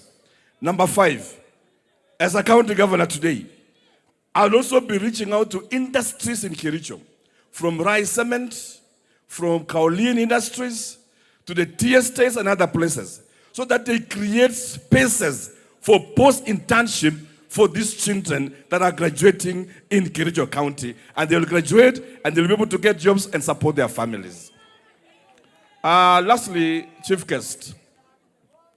Chief Guest, I want to appreciate you very much. You are a great friend of this county. And I want to mention this before I mention about Nelson. One is that when we were constructing Kerenga Airstrip, and I still remember this very well, when I came to your office together with the leadership, there was no money in the ministry where you were the Minister of Roads. Lakini ukafanya ukarabati, until today, we are on a steady pathway of delivering an airport, the standard of Eldoret Airport, courtesy of you and that of the President's goodwill, and I want to say thank you. Equally, as we speak as a county today, the President is building 5,000 affordable houses at Chelimo, where we are doing a new town. We is equally building Kapkade Stadium. We are equally renovating the Green Stadium in Kericho Stadium. All this points out towards creation of jobs and matching what we are training into a new space of delivering jobs for our youth and the many of our skilled labor that we have as a county. Just want to mention this. Yesterday, and I want to pass my sincere condolences to the 16 children and their families that we lost at Utumishi. On behalf of the Council of Governors, which I sit as the Chair of Education, we want to say poleni to the families. As we do so, because I'm having a meeting today, a county committee meeting of security, together with the county commissioner, we will plan to have a meeting with all the quality assurance officers from the sub-county levels so that we start to plan and map out the status of safety in our institutions so that can allow us to prevent deaths that can be prevented and not wait until it happens so that we look at it. But as we do so, I strongly want to condemn those who want to take advantage of tragedy and misfortune. I heard people yesterday shouting at the rooftops that CS Murkomen should resign because of the unfortunate incident. We want to tell them, and this is my message from Kericho County, over the years up to 2022, we had an incident in Moi Girls where like 10 children died in a very sad and tragic way. At that time, Matiang'i was the Minister of Security. Uhuru Kenyatta was the president of this country. We didn't have anybody coming and shouting Matiang'i must resign. So how is it when there is a tragedy and because the CS name begins with Kip, you start going along the highway and saying Kipchumba must resign. Kipchumba is not resigning. He's not going anywhere. He's the best CS that we can have in this country. What we are calling for is proactive approach where we come together as leadership and solve the situation, but not take advantage of crises and situations that are happening. Mheshimiwa Songo, before I conclude, I want to say thank you to Mheshimiwa Songo. Together with the area MB, today we are building a sub-county hospital in Belgut. For the first time in history, we are going to have a level 4 hospital. So short level 4 hospital, the size of Kapkatet and the size of Sigawait, because of the partnership we have with Nelson Koech. Nelson, the work you are doing from the tarmac roads, from the schools that you are building, demonstrate your strength of leadership. And as your governor, I must confess that I'm so proud of your leadership. You are worth being emulated. We wish you well, our brother, and we pray that the Lord shall continue to protect you as you partner together with the county government of Kericho. Ra, koko tuya chobria kiasang. Kigo lenjok paibut, kuma machengereza paibut. Makilenjin paibut, can I connect you pipe? Kigu take the paibut keleji, age rob, ko tuya pek. Rageti ya chobri, ageti ya nga. Kole chobri, omi chobri rehu, omi rehu, ane chesang, omi yu, kima kwak chemiach, and we wish you well as a county. Nipuchi, ogo not 2 times jaba rais na yano. Women liketu wa UDA, wabi 2 times ya rais yetu. Goro 2 times jaba rais. Aniso ngogole ine. Aniso ngogole ine. Andika wana Kericho. Goro jaba jobirio. Kwa heshima tusimame as we welcome our chief guest to come and address the congregation. Thank you so much. Oh, before the chief guest come, hata mimi wanafunzi nitawapanga na 200,000 on top of what Mheshimiwa Sonko amepeana. Alama makaunti 100,000. Asante sana. Karibu sana.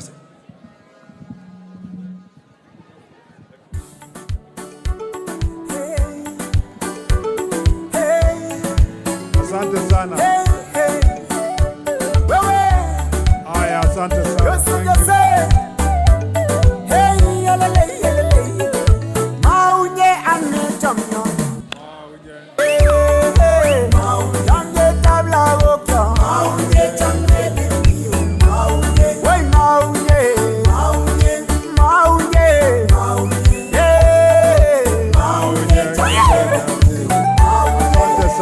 Thank you very much. Please be seated.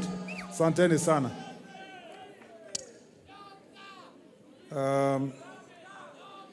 Dr. Eric Mutai, the governor of Kericho County, Honorable Nelson Koech, my friend, and the MP of Belgut, Mheshimiwa Women Rep wetu, Mrs. Kemei, Mheshimiwa Fred Ikana, Mheshimiwa KJ, waheshimiwa MCAs wenye wako hapa wakiongozwa na majority leader, the chair of this great institution, Belgut T.T.I, the principal, the various principals from all the colleges and their representatives across the country, our parents, graduates, students, distinguished guests, ladies and gentlemen, good afternoon.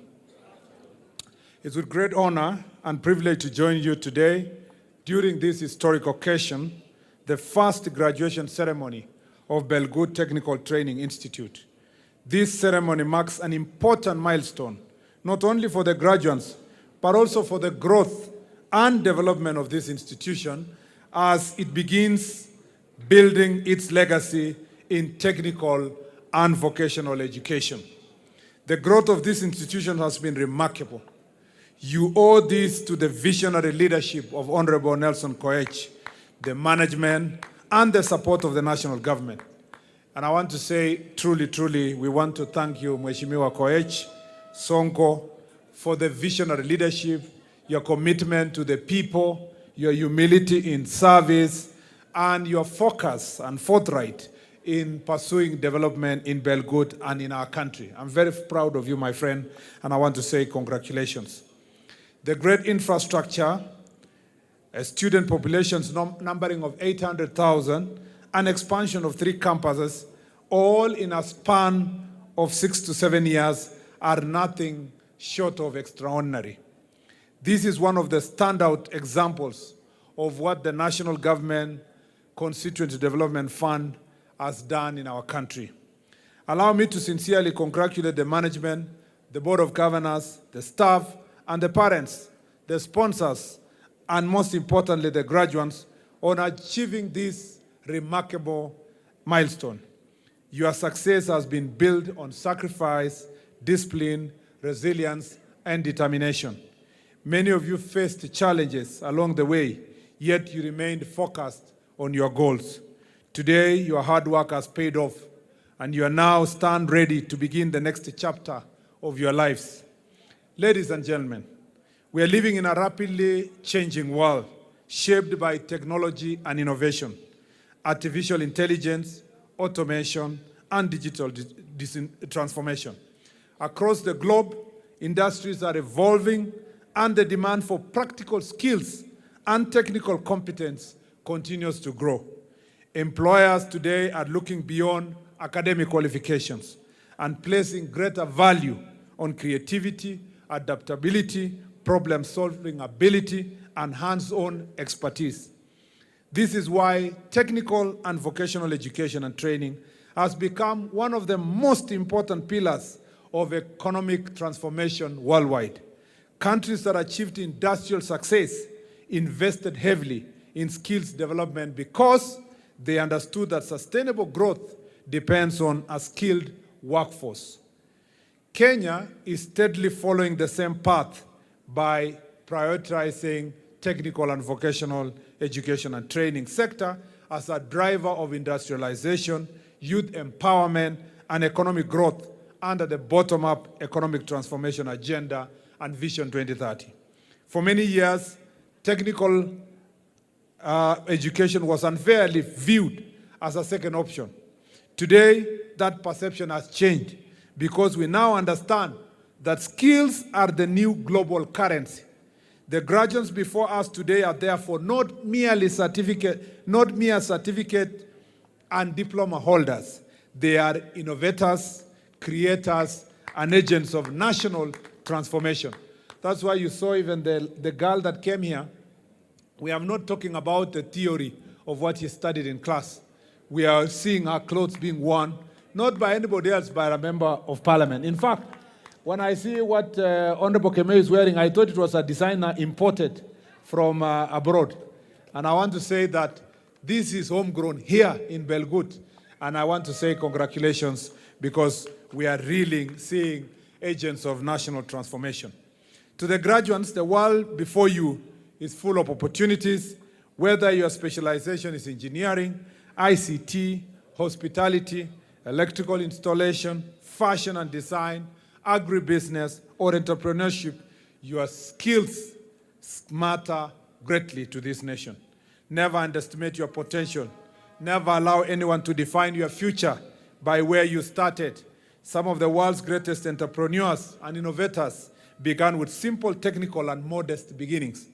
The skills you have acquired here can become businesses, industries, enterprises that create jobs and transform communities. Dream boldly, work diligently, and remain committed to excellence, integrity, and continuous learning. It was Steve Jobs who said that, stay hungry, stay foolish. Never reach a stage where you tell yourself, nimeiva. When you think, like KJ said, that you've scaled one hill, you remember there is another mountain. And when you go to this mountain, remember there is another mountain. And that's why when Steve Jobs said, stay hungry, stay foolish, is that the people who are hungry for knowledge will continue growing from one stage to another. But those who feel satisfied will not be able to move on. Those who feel already intelligent enough, who do not want to stay foolish, will not be able to get more knowledge. Be a crucible that is ready to receive more, and therefore continue in your excellence, integrity, and continuous learning. Ladies and gentlemen, I wish to commend the trainers and the staff of Belgut Technical Training Institute for their dedication and commitment to nurturing skills and character. I'm really impressed by the prowess, the agility of your principal, and I was very happy when he took me around. And of course, the board led by the chair. Thank you, Mr. Chair, and the board. Nothing would have been this great without proper leadership. And this, what you see here, is a labor of those who are laboring every day to ensure that there is an institution that is focused, that is able to train, that is able to resource. I want to thank the governor and the women rep and our senator who is not here today, and the leadership of this institution for coming together as leaders who are elected in this county, together with the people of this county and the administration here, to make sure that this institution becomes a great institution. Congratulations for delivering Belgut T.T.I. And I believe that in the fullness of time, this place will be even a greater institution. I foresee in a very short time this becoming a national polytechnic or a next national T.T.I.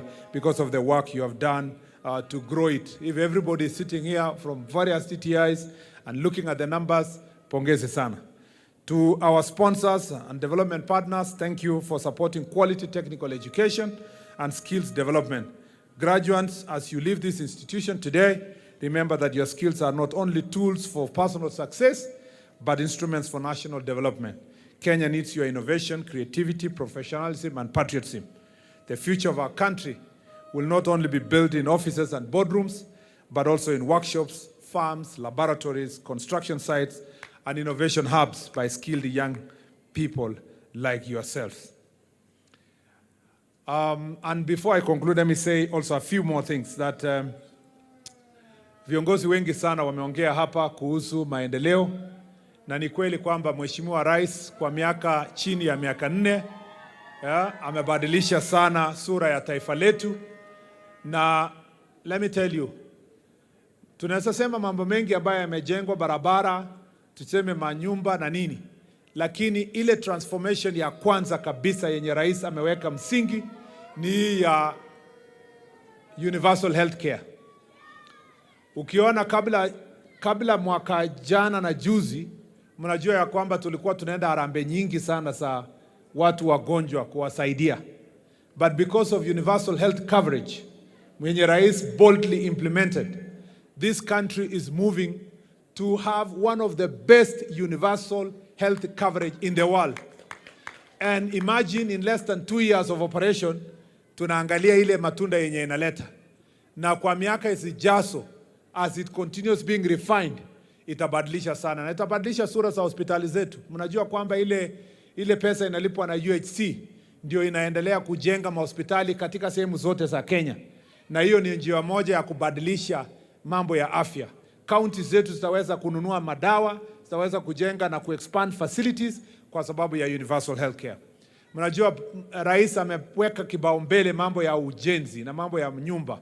Na mnajua sio tu mahali moja, ni kwa Kenya nzima, kutoka Northeastern to hapa Belgut. Mnajua kwamba kuna manyumba zinajengwa za hapa kwa hii Belgut Technical Institute ambazo zimetangazwa tayari, na tutafanya institutional housing itajengwa hapa kusaidia wanafunzi kuweza kuishi. Tuko pia na manyumba inajengwa kwa Kabianga University. Hapa kwa police Social Police Station tunajenga manyumba kwa our police officers. We are about to advertise the same so that we can build houses hapo. Unajua zile manyumba ziko town, ziko kila mahali. Unaona markets yenye rais amejenga kila mahali kwa sababu ya ile resources ameweka katika affordable housing. Unajua kwamba mabarabara, mimi niko na testimony kwa sababu tulianza na Mheshimiwa Nelson Koech, tukianza hii barabara ya Kiptome, na akakuja kuendeleza na Mheshimiwa Davis, na hiyo kazi inaendelea kujenga mabarabara hapa. Ikiwa pamoja na barabara kubwa sana itajengwa yenye itaanzia hapa Ainamoi, iende Mboko Valley, iende mahali inaitwa Lesos, iteremuke mahali inaitwa Kondo, iende huko kwangu pahali inaitwa Flospa, Biretwa, Tot, iende Marich Pass, iende Lodwa, iende mpaka Juba. That will be a big highway yenye itatoka all the way Murwa Dikiri huko ikizunguka hapa ikienda as the next highway for the Republic of Kenya. Ndio mnaambiwa rais akisema tunaenda Singapore. Yes, nilipata mtu mmoja akaniambia mimi nataka kujipanga kuenda safari ya Singapore. Akasema nimtafutie passport.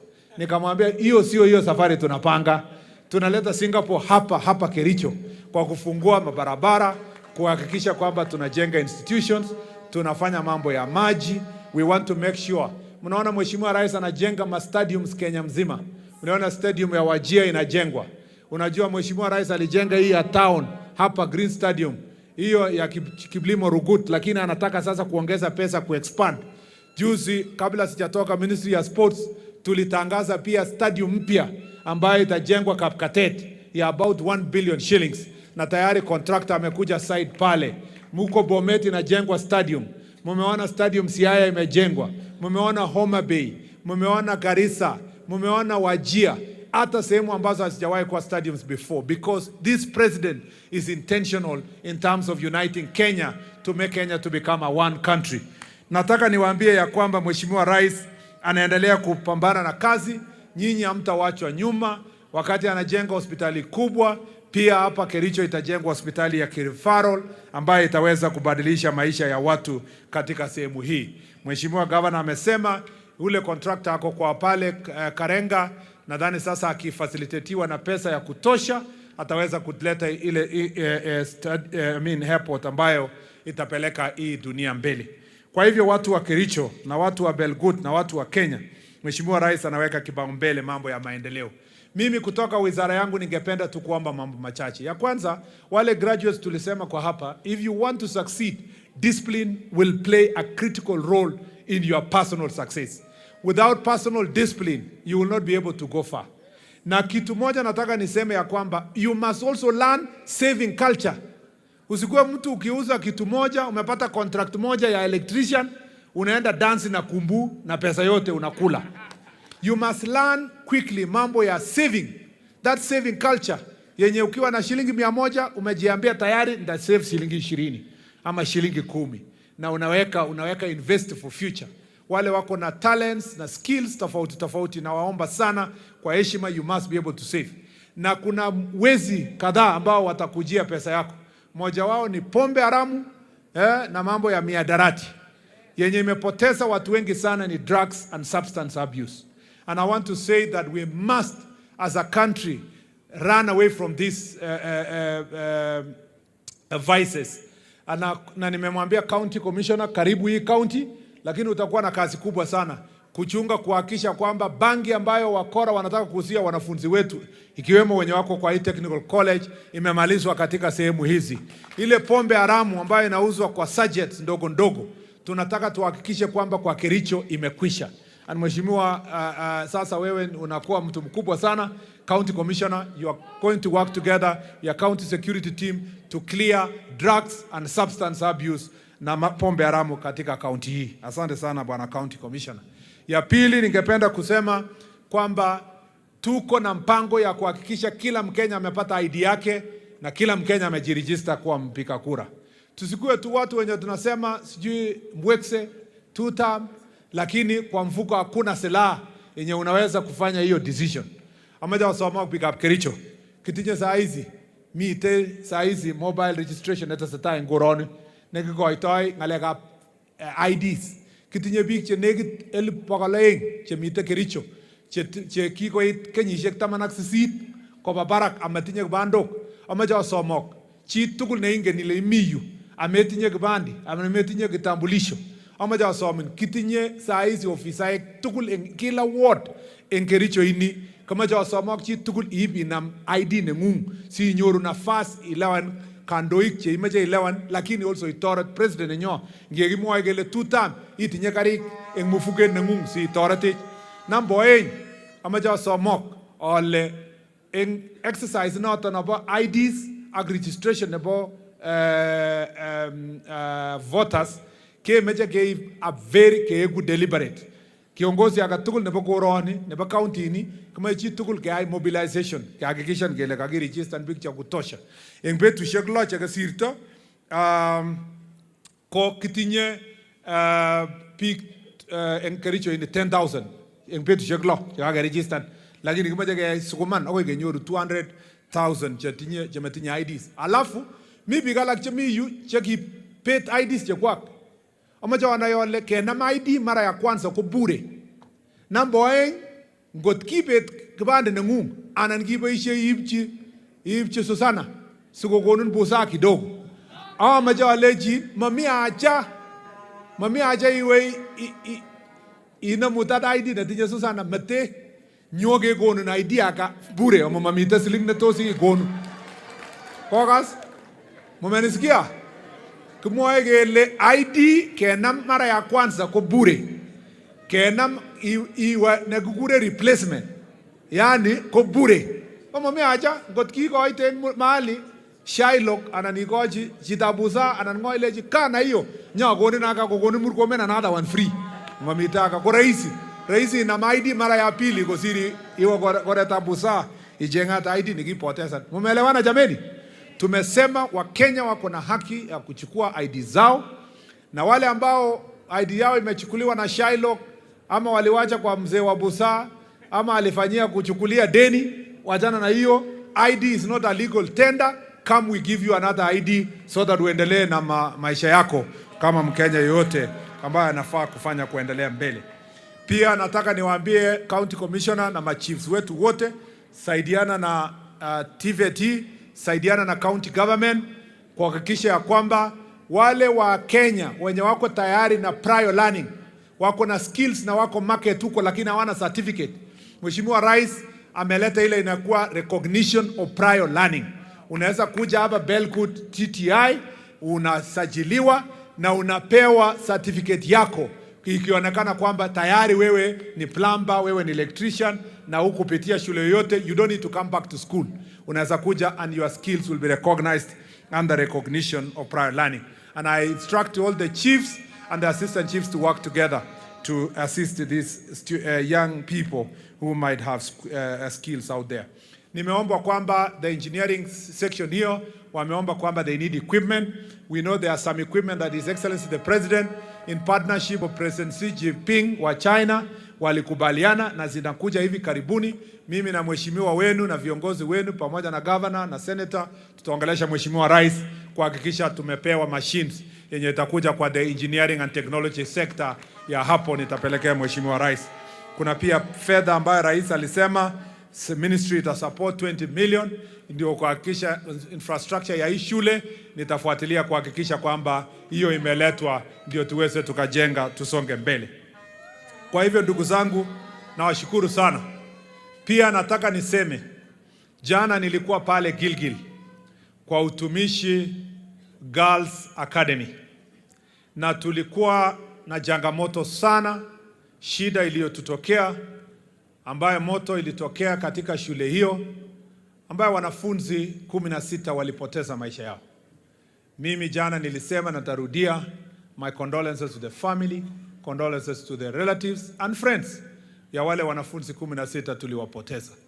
Pia wanafunzi 7 bado wanaendelea na matibabu, wale waliruka kutoka dirisha na wakapata injuries, wao wako katika hospitali lakini they are out of danger na wao wanapata matibabu na tunawaombea wapone haraka.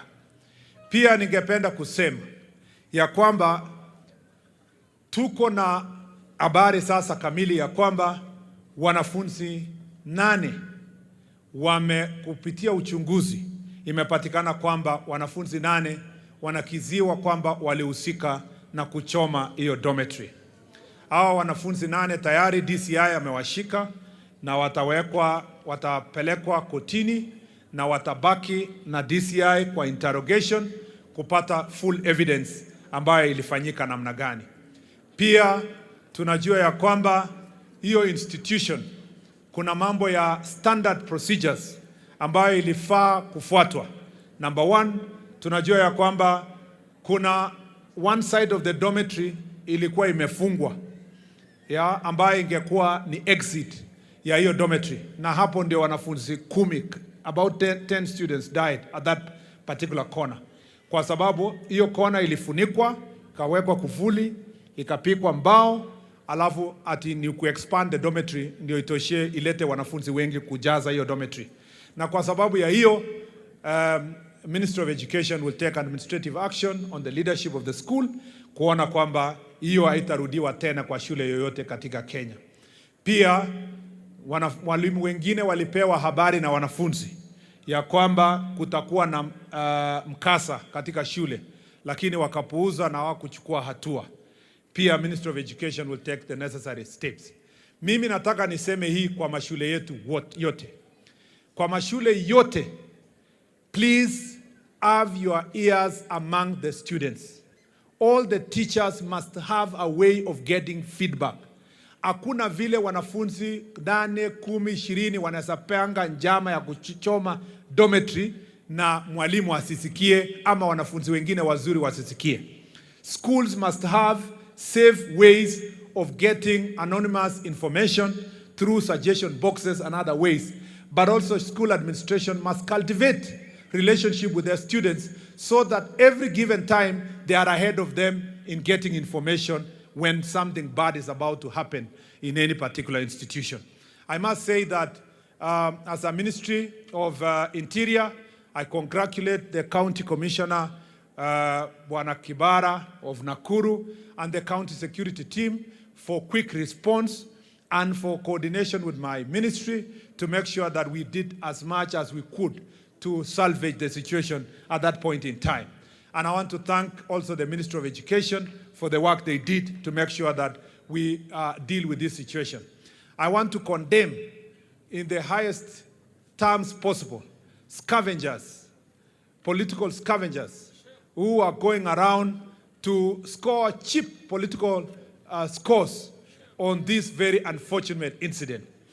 I am shocked that any person, even at the first day, before even investigation is done, is already apportioning blame to this person, to the other, in the hope that they will get political gains. I must say that that is a great shame. It's such an embarrassment. It's bad manners, not at the very least a person who has been taken to any position of leadership. And I must say to those leaders who have verbal diarrhea that they must read Proverbs 18 verse 7, that a fool's mouth is his own destruction. And that kind of foolishness must not be entertained in our republic. Well, I want to say that from our ministry, we will always support our institutions to make sure that we have proper mechanisms of working together to ensure that we avert matters of disaster. And today, I must celebrate His Excellency the President has signed today Disaster Risk Management Act bill into an act, and now we have a law that will help us to have a proper coordination between national government and county government on matters of disaster, and to make sure that we also continue supervising our institutions to make sure that they're compliant. I want to say also that the Ministry of Education quality supervisors that are expected to supervise schools to ensure that their infrastructure is compliant for purpose of safety must also be held into account because they slept on the job. All those quality assurance officers and standard officers must be held into account. And I want to tell all the other officers, please be vigilant. And from today henceforth, ensure that you investigate, you ensure that you supervise, and ensure that these institutions are compliant. Ya mwisho, nataka kushukuru sana Mheshimiwa Governor Geoffrey Mutai ambaye ni rafiki yangu, kwa Eric Mutai, sorry, which is also Geoffrey is the nickname. Okay, Eric Geoffrey Mutai. Now I want to congratulate him for the work he has been doing here, and I must say he's my friend, and we must work together to ensure that Kericho moves forward. I'm happy to see you working together with the MCAs now. There has Kericho imekuwa ni makelele ni mingi sana. Imebaki sasa 1 year, jameni tuweke hiyo 1 year kwa bidii ya kazi ili tuhakikishe hii kaunti yetu isonge mbele na huyu governor na MCAs wapate nafasi ya kusukuma kazi isonge mbele. Na Mheshimiwa Nelson Koech, I value our friendship and thank you my friend for the work you are doing. Huyu mbali na kuwa mheshimiwa ni rafiki yangu wa dhati ambaye mimi na familia yangu tunafurahia urafiki wetu. Pia nataka nishukuru Mama County ambaye she is a very hard working lady. Anang'ang'ana sana kwa kazi nzuri anafanya na kumwambia kwamba he has my support as she continues to deliver to the people of this place of Kericho. I want to thank the senator, who is also my friend, for the work he's doing, both here in Kericho and nationally. And I want to congratulate all these leaders for the job they are doing. We want to make sure that we work together. Achamawag big up Kericho. Ki lagogab ngami Kericho amiga anane. Yeah? Ngela saa zingine hii akasa ala kole ino o kala kipchumba ko bano kala bo embobut. Yani monga lagay abunu embobut. Yani ngianyone kongete mbobut akoi aitu yui. Tos ma Jehova le? Ya, anga ko mutu Jehova aitu yu. Anya weke let akale aba mbobut anan aba ka aba chi tugul. Maunoto? Ngoboisien chini Kenya angen ale aba ka. Angomi Kericho omi ka. Amali le ni omi yu. Omugi lagokab surumbet agenge. Yeah, anane. So ngemete siasa cho mange cho moti kele ko pono mamite cho le North Rift and South Rift. Rift Valley kwa Kenya akebe ka. Ako kasi nekiyoe saisi ketoreti president nenyo kemeche kehakikishan kele president nebo Kenya kokonyor nafas kondochi Kenya nenyo eng oret ne kararan kotar kenyisiek chitaman kenyoru kondit ko biikab Kolenjin kengen kele kikitinye kandoindet nyo nekiyachi kasi Kenya akoaiwech kasi eng kayu. Kemeche kenamgei keba kipkutinak. Mameche siasa, ongemete siasa cho kipchotikei. Akele kichenge nyi meche ni ukubwa neuni anan kelia. Mi wakati chebo tukuchoto ama saa hizi ko chi age tugul nekakekwai ko kazi ng'ung itoret president ak itoret raia konyor maendeleo keboisie serikali nekitinye kotoret biik cho sikemuch kemut ng'alekab safari nenyo keba tai.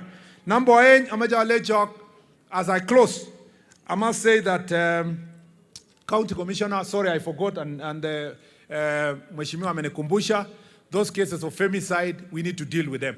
This gender-based violence and women who are being killed in this county and all over the Republic, we need to work together to make sure that children and women are being protected from those beasts that want to destroy their lives. And your work is cut out, and I'm told also there has been increased cases of car theft around this county.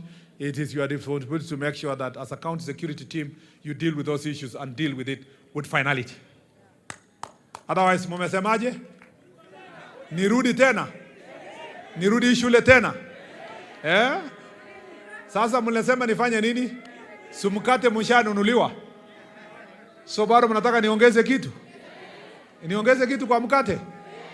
Kwanza nimeambiwa ya kwamba mnataka kuangalia World Cup kwa big screen. Na kuwe na ka public address. Ati Arsenal ni timu kidogo. Yaani mnashinda kikombe moja mnatupigia kelele. Na nyinyi mngekuwa Manchester United si mngetutesa. Si tumeshinda mingi na tunajinyamazia tu. Anyway, on a light note, I am told that you need a TV hapa. Na some public address system. So kuongezea yale waheshimiwa walizileta hapa ili administration iweze ikapanga polepole. Walimu wetu wachungwe. Nasikia walimu wengi hapa wanajitolea, they are BOM, ndio wapate kukula kitu kusherekea also. Pamoja na hiyo TV na nini, nitawachia principal wenu 500,000 shillings ndio iongeze kwa hiyo yote, isongeshe iende mbele. Kwa hayo na mengi, Mungu awabariki, Mungu awapatie neema, Mungu awapatie baraka na mpate kazi kwa sehemu zote mtaenda kutafuta. Asanteni sana na Mungu awabariki. Thank you very much. Asante sana. Wapi makofi ya CS wetu Kipchumba Murkomen. Tutasimama tu hapo kidogo, we'll sit down just for a few minutes kwa sababu lazima tupe our certificates. You may sit our principals. Let me call upon our deputy. Karibu sana. Asante sana. Thank you so much. Our chief guest, CS Honorable Onesmus Kipchumba Murkomen. Thank you so much for finding time to grace this occasion. Your name will feature greatly. I know you are a very busy schedule, but you found time to grace this occasion. With all the other guests who have accompanied, thank you so much for the wonderful congratulations messages that you have given us. Thank you so much for the encouraging messages that you have given to the graduates. I want to tell you that we are now getting to the very climax of this ceremony, that one of the presentation of the graduates for the award of various certificates. But I would like to invite one artist, just for 1 minute, to give us an energizer as the Deputy Principal in charge of academics get ready to present the graduates. I want to invite Madam Judy Langat, please. In the interest of time, I'll just give you some time, just a little answer for us to get into that climax in Kericho Center.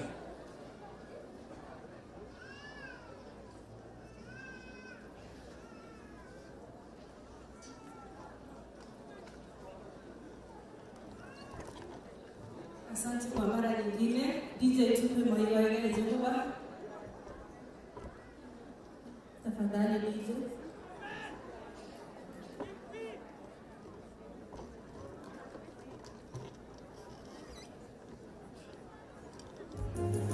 Thank you so much. Thank you so much.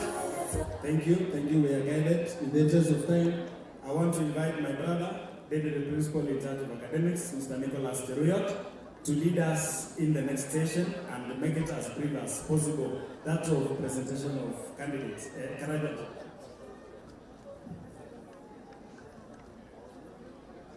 Guest of honor, sir, I have the honor to present to you a total of 1,741 graduates who during the year 2025-2026 academic year satisfied the respective examining and assessment bodies for the award of diploma or level 6, craft or level 5, artisan or level 4, and level 3 certificates.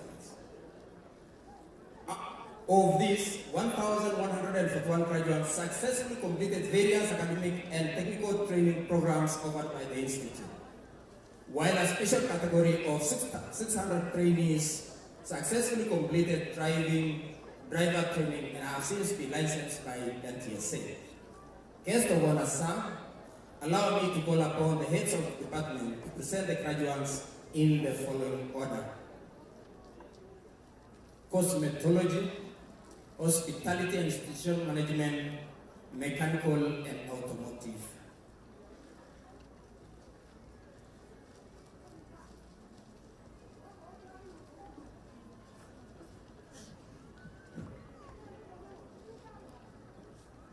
Guest of honor, sir, in the 2025-2026 academic year, the following 52 candidates whom I have the honor to present to you certify the Board of Examiners for the award of respective grade 1, grade 2, grade 3, and level 3 certificates. Beauty therapy, grade 3, first class. Chepkori, Davari, Dorcas, Faith, Marion, Sharon Chepkotich, Sharon Charatich, ordinary pass, Daisy, Diana, Doris, Abigail, Francisca, Doreen. Beauty therapy, grade 2, first class, Marion, Sharon, ordinary pass, Davari, Dorcas, Faith, Rodin, Sharon. Beauty therapy, grade 1, ordinary pass, Beatrice, Marion, Sharon. Hairdressing, grade 3, Davari, Dorcas, Faith, Mala, Sharon. Ordinary pass, Chekemoy, Chekoria. Daisy, Damaris, Diana, Doris, Faith, Francisca, Joey, Lauren, Pamela, Sharon, Vivida. Hairdressing, grade 2, ordinary pass, Davari, Faith, Joey, Pamela, Sharon, Checkmatich, Sharon, Charatich. Hairdressing, grade 1, ordinary pass, Sharon. Cosmetology, level 3, mastery, Sharon, Checkmatich, Tekla, Checkpoint. Graduates are requested to remain standing and await for the award for the certificate by the chief guest.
satisfy the Board of Examiners for the award of respective Level 3 certificate. Food and beverage production, cookery Level 3, proficient, weekly.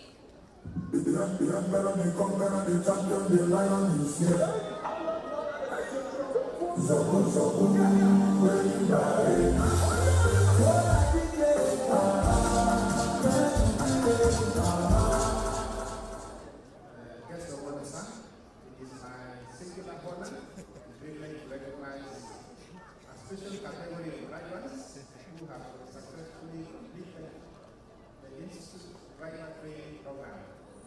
During the 2025-2026 academic year, a total of 600 trainees successfully completed the prescribed training in various courses, attained the required competence standards, and have since been licensed in accordance with the regulatory requirements. Guest of honor, sir, I now respectfully invite you to acknowledge and present the admission to this special cohort of licensed writers. Congratulations.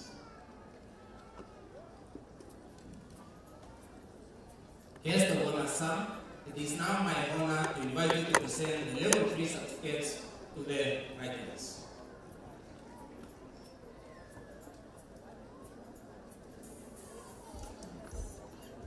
You stand. Stand. Where are the graduates? All the graduates Level 3, can you stand? Maybe they are graduating in absentia. All the graduates, DJ Okay. tafadhali, you will wait until we give you instructions. All the graduates kwa hizo departments zenye mmeitwa, tafadhali stand up. Drivers, stand up. Tafadhali. All the graduates, drivers na hizo departments zenye zimetangazwa, msimame tafadhali. It's okay. We All right. Yeah. Okay. Acting on the powers vested in me under the TVET Act 2013 and having satisfied the respective examining and assessment bodies in your fields of training, I hereby award you the Level 3 certificates for which you have been found worthy in character and competence. Congratulations. Thank you so much. Yes.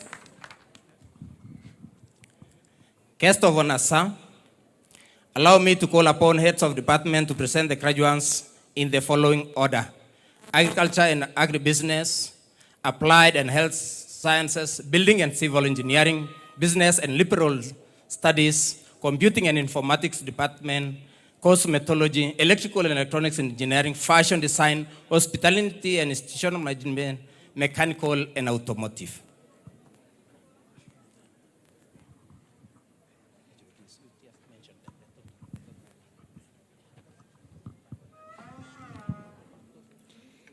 Guest of honor, sir, in the 2025-2026 academic year, the following 5 candidates whom I have the honor to present you satisfied the Board of Examiners for the award of respective artisan and level 4 certificates. I'm requesting all the 5 of you to stand up.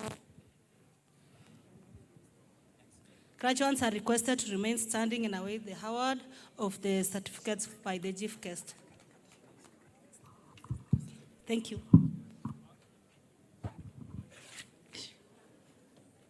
Guest of honor, sir, in the 2025-2026 academic year, the following 6 students whom I have the honor to present to you satisfy the Board of Examiners for the award of respective diplomas, level 6 certificates. I request the graduates to stand.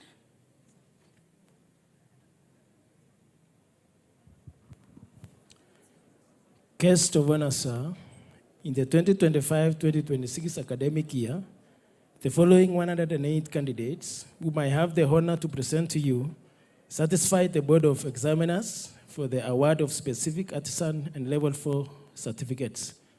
I request the 108 candidates that is coming from masonry and plumbing to remain standing until they are awarded.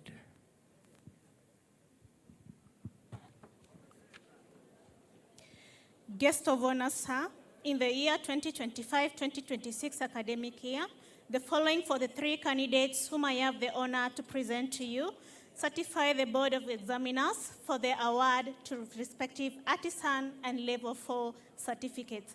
I request the 43 candidates to remain standing. Anyway, if we are, because of time, all the artisans, so that it can be awarded by the chief guest.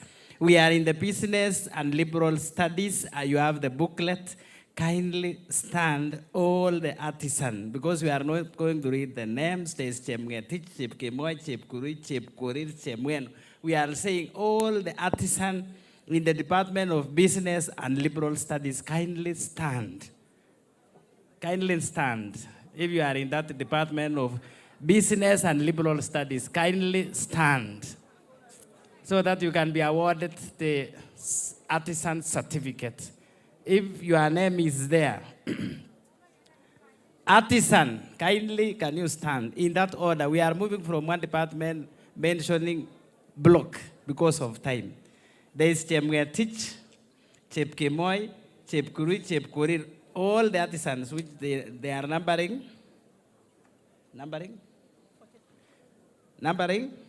43. Can you kindly stand? We are not going to mention the names. And then we move like that.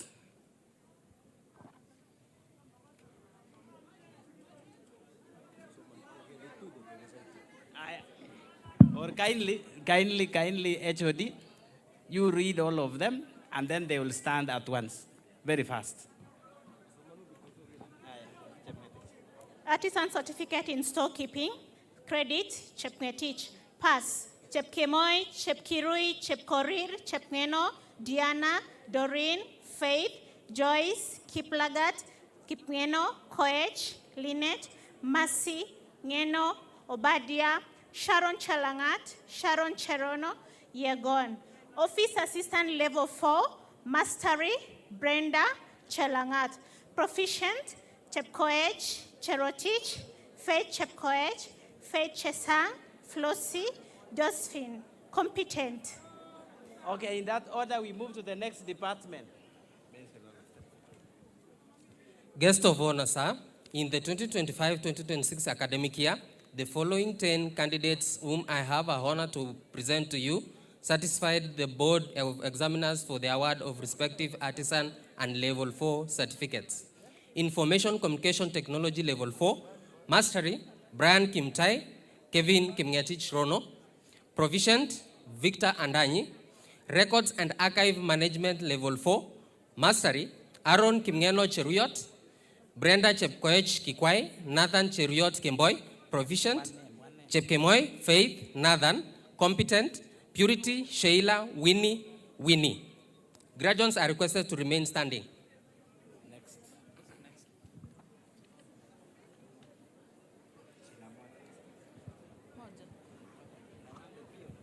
Guest of honor, sir, in the 2025-2026 academic year, the following 3 candidates whom I have the honor to present to you certified the Board of Examiners for the award of respective artisan and level 4 certificates. Mastery, Faith Chepto. All level 4 graduates kindly stand up. If your name is mentioned, Simama, so that we give you our just stand. If you are in level 4, artisan. Next. Guest of honor, sir, in the 2025-2026 academic year, the following 47 candidates whom I have the honor to present to you satisfied the Board of Examiners for the award of respective artisan and level 4 certificates. Artisan certificate in electrical installation, credit, Enoch Kiprono, Kiprotich, Kipto, Oyaro, pass. Brian Kipkoech, Brian Kipkurui, Chepkwon, Cheriot, Dennis Kibet, Dennis Kimutai Langat, Evans, Iminza, Joy, Kevin Kiplangat, Kevin Miruka, Kipchirchir, Kipkurui, Kipkorir, Kiplangat Duncan, Kiplangat Emmanuel, Kiplangat Vincent Rono, Kipngeno, Kipngetich, Kiprono Robert Mutai, Kiprotich Eric, Kiprotich Kelvin Chirchir, Kiprotich Kenneth, Kipto, Kipiegon, Lusanji Ngetich Orangi, Robert Rono, Samuel Tyson Vincent. Electrical installation levels 4, Mastery. Bernard Kipngetich, Caleb Ochieng, Kevin Kipto, Nicholas Kiplangat, Vincent Kipchirchir. Graduates are requested to remain standing and await the award the certificates by the chief guest.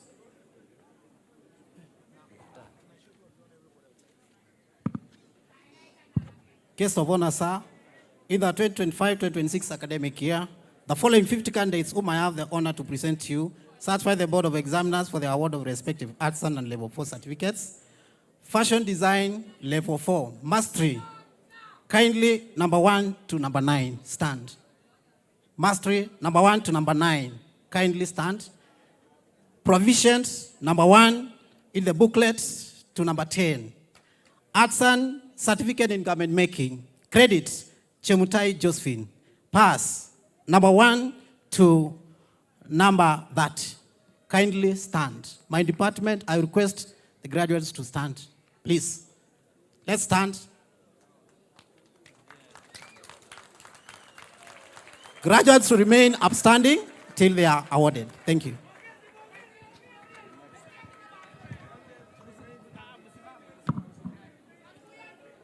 Guest of honor, sir, in the year 2025-2026 academic year, the following 77 candidates whom I have the honor to present to you satisfied the Board of Examiners for the award of respective artisan and level 4 certificates.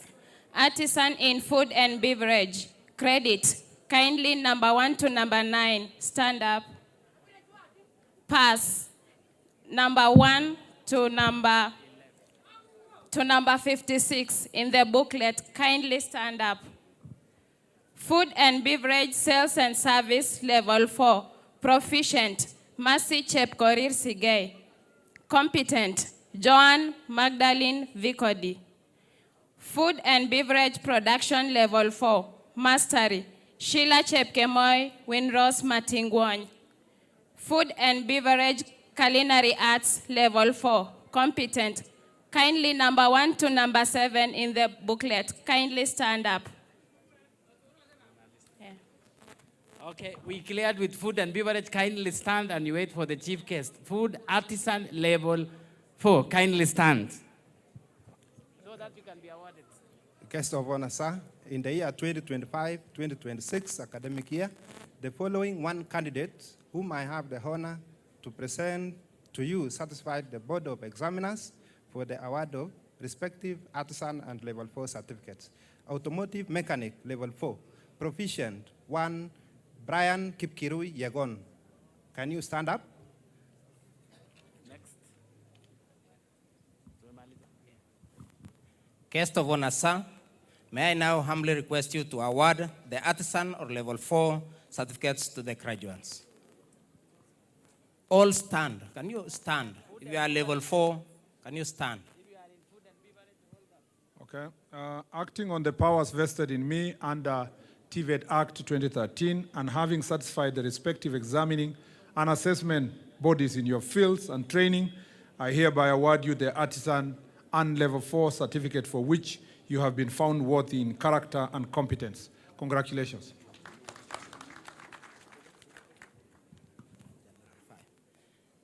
Guest of honor, sir, allow me to call upon the HODs in the same order to present level 5 graduates.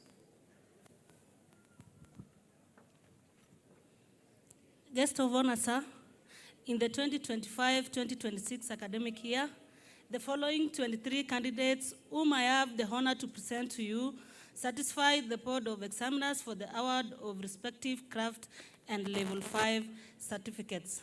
Distinction, Ponfes Kiprotich Bet, Cherotich Ivan, Cynthia Chepkorir. Credit, number 1 to number 18, kindly stand. Horticulture Nursery Management Level 5, we have Proficient Lawrence Kipkoye Cheriot and Kevin Kiplangat. Kindly stand wherever you are.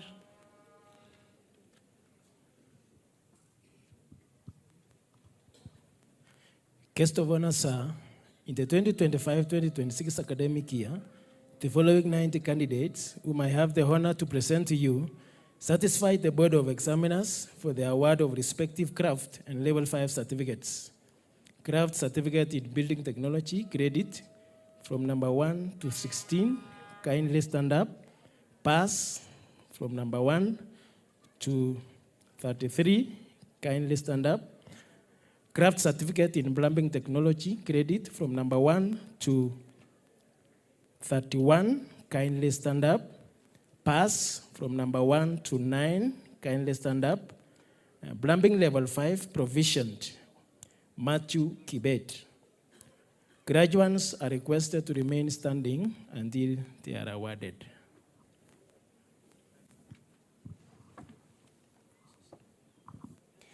Guest of honor, sir, in the year 2025-2026 academic year, the following 20 candidates whom I have the honor to present to you certify the Board of Examiners for the award of respective craft and level 5 certificates. Craft certificate in supply chain management, pass. The 6 candidates to remain standing. Craft certificate in secretarial studies, credit, Cherono, pass. We have 4 candidates. You remain standing. Office administration level 5, mastery, we have Angela, Cherono, Faith. Proficiency, I'm requesting the 5 candidates to remain standing. Craft certificate in human resource management, credit, Chepto. Graduates are requested to remain standing and await the award of the certificates by the chief guest. Guest of honor, sir, in the 2025-2026 academic year, the following 40 candidates whom I have the honor to present to you satisfy the Board of Examiners for the award of respective craft and level 5 certificates. Craft certificate in information technology, credit, number 1 to number 4. Pass, number 1 to number 14. ICT level 5, mastery, Hezekiah Kiprotich. Craft certificate in information studies, distinction, Chebet Maureen. Credit, number 1 to number 13. Pass, number 1 to number 6. Library and information science level 5, mastery, Charity Chebet and Charity Cherono. Proficient, 1 to number 3. Graduates are requested to remain standing.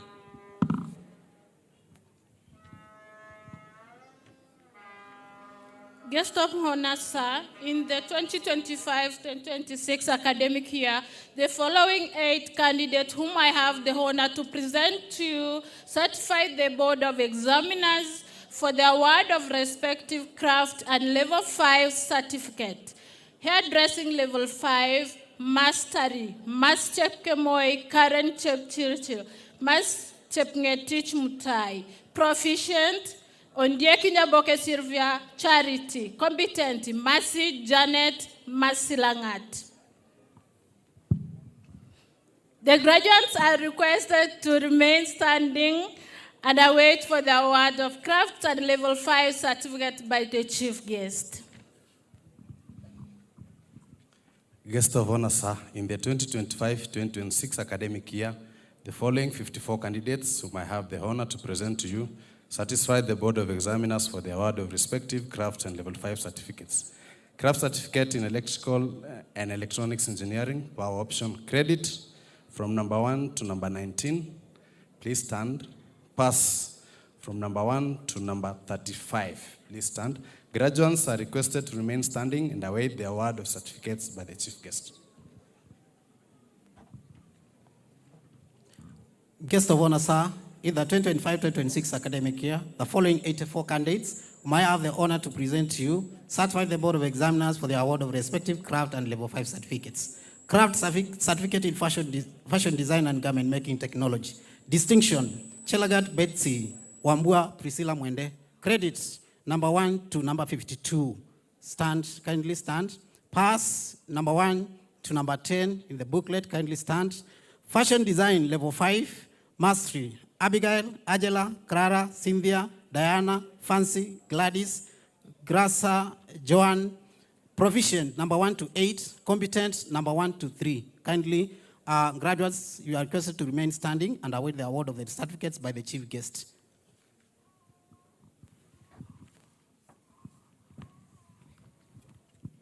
Guest of honor, sir, in the 2025-2026 academic year, the following 164 candidates whom I have the honor to present to you satisfy the Board of Examiners for the award of respective craft and level 5 certificates.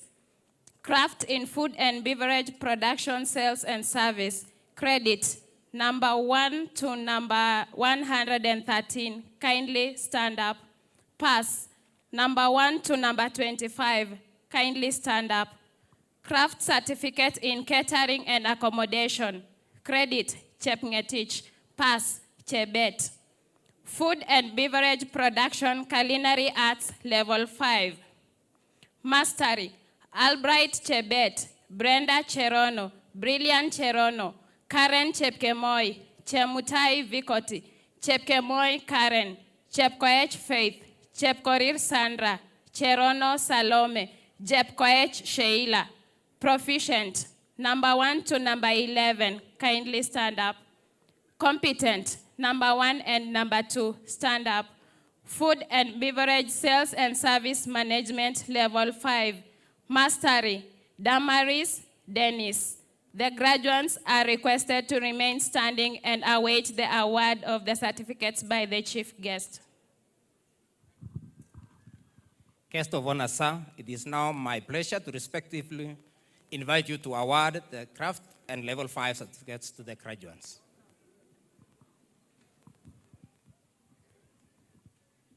Acting on the powers vested in me under TVET Act 2013 and having satisfied respective examining and assessment bodies in your fields and training, I hereby award you the craft and level 5 certificate for which you have been found worth in character and competence. Congratulations. Guest of honor, sir, in the same order, I call upon the HODs to award the diploma and level 6 certificates. Guest of honor, sir, in the 2025-2026 academic year, the following 12 candidates whom I have the honor to present to you satisfy the board of examiners for the award of respective diploma and level 6 certificates. Diploma in General Agriculture credit, Amos Chepkemoi, Chepkoech, Dennis Kitonga, Justin Rono, Tanui. Kindly stand up. Pass Cherotich Fancy. Agricultural Extension Level 6. Proficient, we have Chepkorir Marion. Where are you? Graduates are requested to remain standing and await the award of the certificates by the chief guest. Thank you.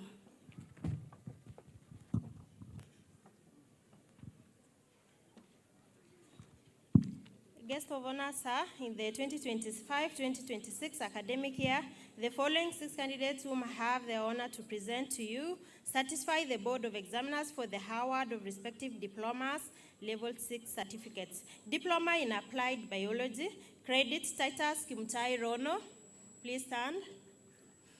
Pass Cheroti Dorcas, Kipngetich Nelson, Marceline Tepto, Ruto Chepchichir Valentine. Level 6 Science Laboratory Technology Proficiency, Eno Kibiegon. Graduates are requested to remain standing and await the award of the certificates by the chief guest.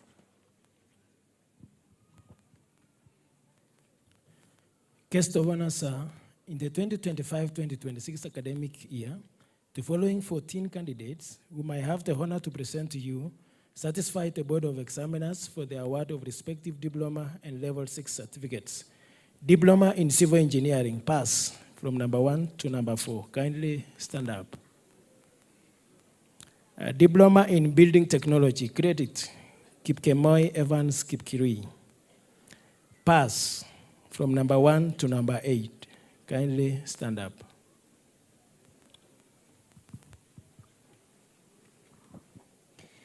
Guest of honor, sir, in the year 2025-2026 academic year, the following 14 candidates whom I have the honor to present to you certify the board of examiners for the award of respective diploma and level 6 certificates.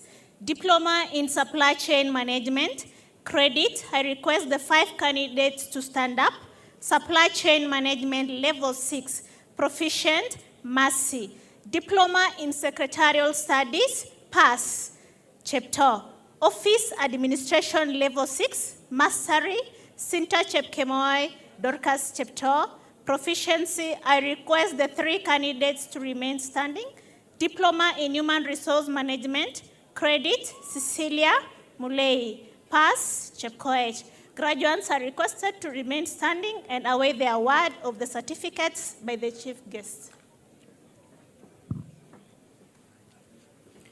Guest of honor, sir, in the 2025-2026 academic year, the following 49 candidates whom I have the honor to present to you satisfy the Board of Examiners to the award of the respective diploma and level 6 certificates. Diploma in Information and Communication Technology, credit number 1 to number 16. Pass number 1 to number 20. Diploma in Information Studies, credit number 1 to number 12. Pass is 1 student. Graduates are requested to remain standing and await the award of the diplomas and the level 6 certificates by the chief guest.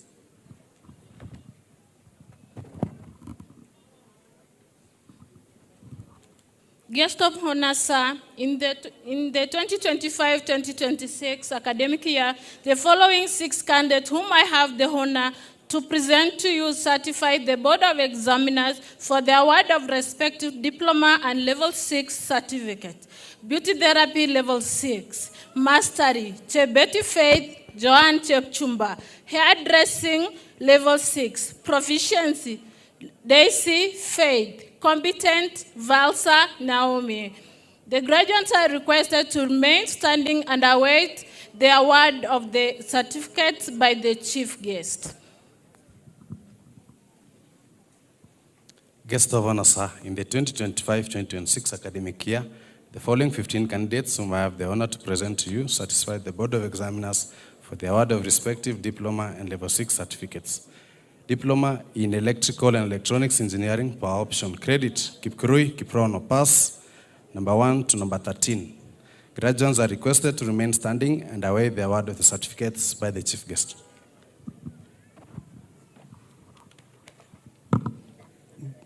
Guest of honor, sir, in the 2025-2026 academic year, the following 66 candidates whom I have the honor to present to you satisfy the Board of Examiners for the award of respective diploma and level 6 certificates. Diploma in Fashion Design and Clothing Technology. Distinction, Wambua Priscilla Mwende. Credits, number 1 to numbers 56. Kindly be standing. Pass, number 1 and number 2. Fashion Design Management, level 6. Mastery, Brenda Chepkemoi, Brenda Chepto, Gideon Kipkurui Bet, Joan Chepkemoi, Lena Keboi Mwebi. Provisions, number 1 and 2. Graduates, you are requested to remain standing as you await the award of diploma and certificates. Thank you.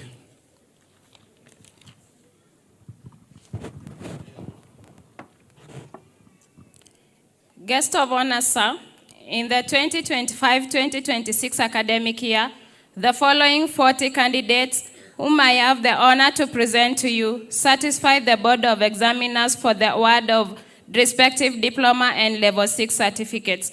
Diploma in Food and Beverage Production and Sales. Credit, number 1 to number 11, kindly stand up. Pass, number 1 to number 27, stand up. Food and Beverage Production, Culinary Arts, level 6, proficient, number 1 and number 2. Graduates, I kindly request you to remain standing and await the award by the chief guest.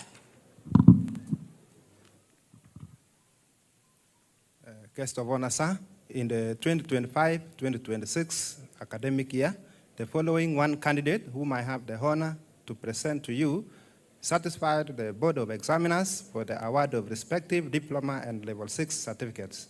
Diploma in Welding and Fabrication. Credit 1, Keegan Gilbert. The graduate is requested to remain standing and await the award of the diploma and level 6 certificate by the chief guest. Guest of honor, sir, it is now my humble privilege to invite you to award the diploma and level 6 certificates to the graduates.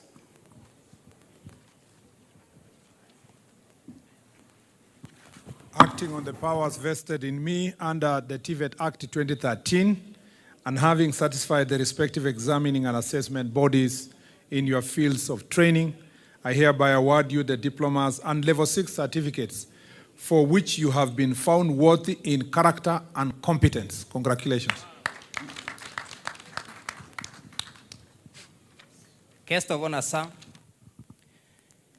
allow me to call upon the 4 heads of department to present the higher national diploma.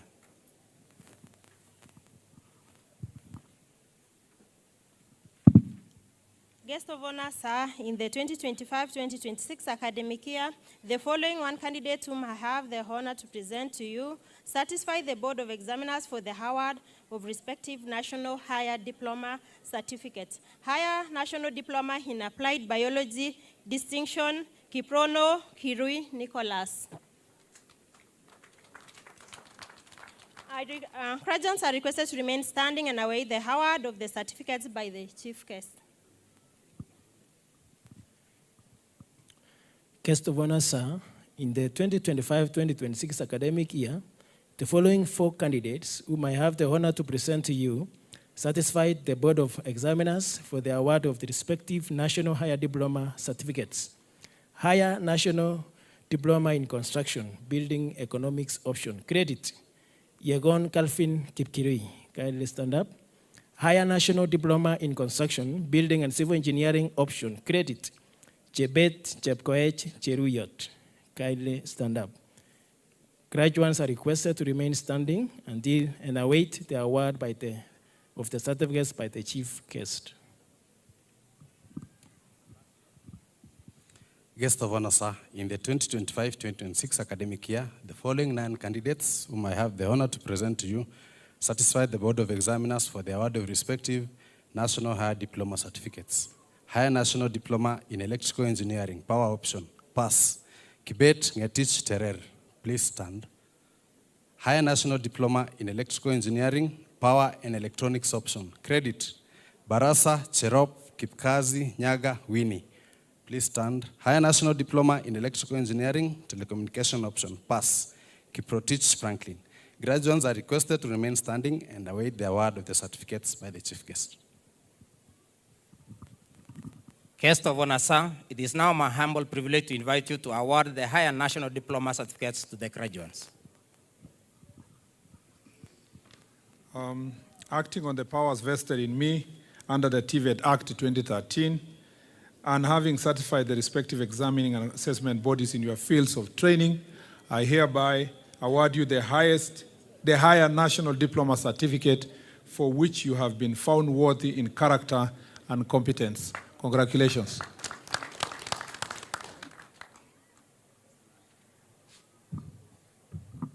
Thank you so much. We have the best performing student. Kindly give us the name. The guest of honor, sir, it is my honor and privilege to present graduates who have distinguished themselves through outstanding academic performance and exceptional achievement in co-curricular activities during the year 2025-2026 academic year. The following are the best performing students, and I will request you when you are called upon, you come forward so that you can receive an award from our guest. Titus Kimutai from Department of Building and Civil Engineering. And let's celebrate them as they come.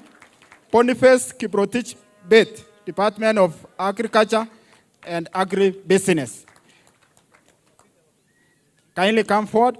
Margaret Chepto from the Department of Business and Liberal Studies. Collins Cheruyot from the Department of Building and Civil Engineering. Mercy Cherotich from the Department of Hospitality and Institutional Management. Caroline Kipchumba from the Department of Electrical and Electronics Engineering. And then we have Faith Chebet from the Department of Cosmetology. Chepkoech Sharon, Department of Computing and Informatics. Brian Kipkiru Yegon, Department of Mechanical and Automotive Engineering. Finally, Priscilla Mwende Wambua, Department of Fashion Design. Let's celebrate them as they come. And then on the same note, we would like to recognize and award the following for the sports achievement. Alex Ndungu, who was actively participating in athletics, soccer, and indoor games. Alex Ndungu. And then we have in the drama, music, and film festivals, Amos Kipkorir and Apipa Dahabu Dula. Thank you very much.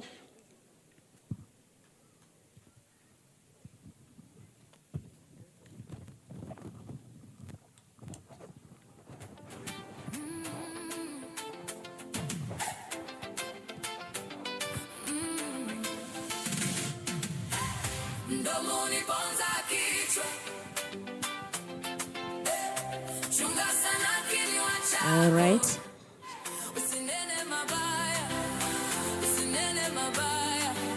Asante, asante. Thank you so much. And kwa sababu tuko kwa zawadi, wageni wetu hamtaenda hivyo, naomba our ladies you present the gift to our chief guest. We start with our CS Kipchumba Murkomen. Zawadi kutoka Belgut T.T.I. Mpeleke zawadi tafadhali CS Kipchumba Murkomen. Mpe zawadi tafadhali.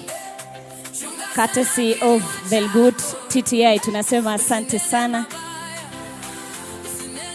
Okay, we want to award the chief guest. Thank you for accepting to come and grace our first inaugural graduation. Asante sana, our chief guest. Next. We also want to award His Excellency the Governor for still coming to grace our occasion.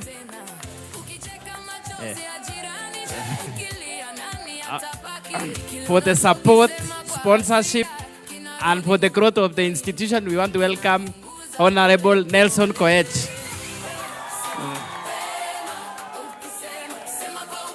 Okay. For the support for this inaugural graduation, and also our colleague BC Kinyanjui, Honorable Kiarie.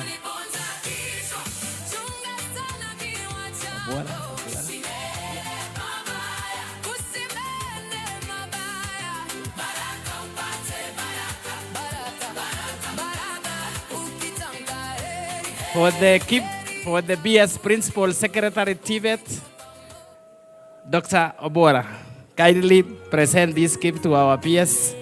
We say thank you for the support he has given us.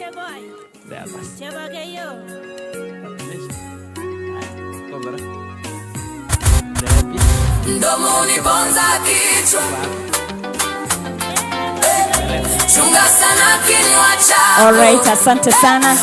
Nataka sasa kabla mjaondoka tafadhali naomba msimame tu kidogo. Mungoje tu kidogo. One of our board member tafadhali. Naomba uje hapa and then the prayer and the national anthem ili muondoke. Okay, as we come to the end, we have also our partners, University of Kabianga. Kindly the director wave because of time, the chief guest.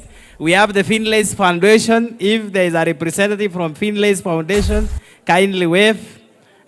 And I welcome Mr. Okutu to come and say a vote of thanks, followed by the prayer and the national anthem.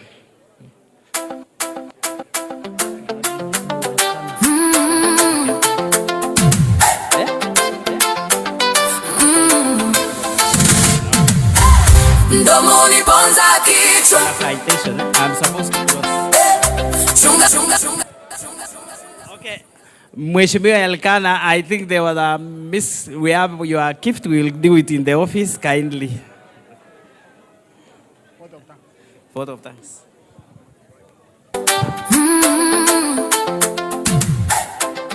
Thank you very much. On behalf of the Belgut fraternity, our chief guest, the other distinguished platform guests that have accompanied you, the board of management, the trainers, the graduates, and the very wonderful parents who have made you be able to come here. We'd just like to thank everybody who has made this day a success. We continue to pray for you, and even as we leave this place to go to our various homes, we pray that the Lord may be able to guide each one of us. And for those who are not graduating today, we pray that in the future, like next year, we will congregate here and go through the same process. May the Lord bless you and keep you. In Jesus' name, amen. Thank you. Dissolution of convocation. Guest of honor, sir, chairperson, members of the Board of Governors, distinguished guests, members of staff, parents, guardians, graduates, ladies and gentlemen, all the business for which the convention was constituted has now been duly concluded.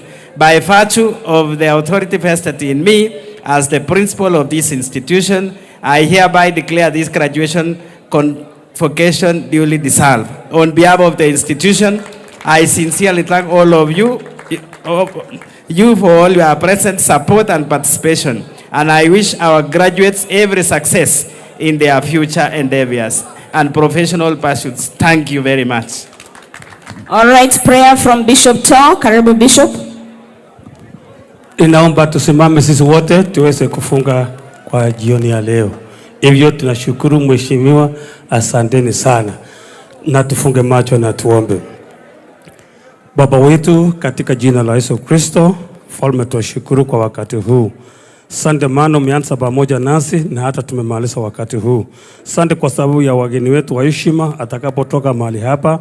Naomba kwamba uweze kuwaongoza na kila mtu ambaye ametoka sehemu mbalimbali waongoze afike nyumbani salamu salamini. Asante kwa viongozi wetu wote ambao wako mahali hapa. Asante kwa graduates wote ambao wametuita mahali hapa.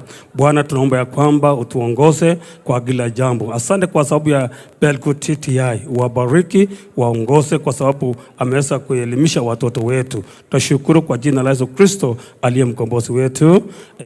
And may the grace of our Lord Jesus Christ and the love of God and the fellowship of the Holy Spirit be with us now and forevermore. Amen. Be blessed.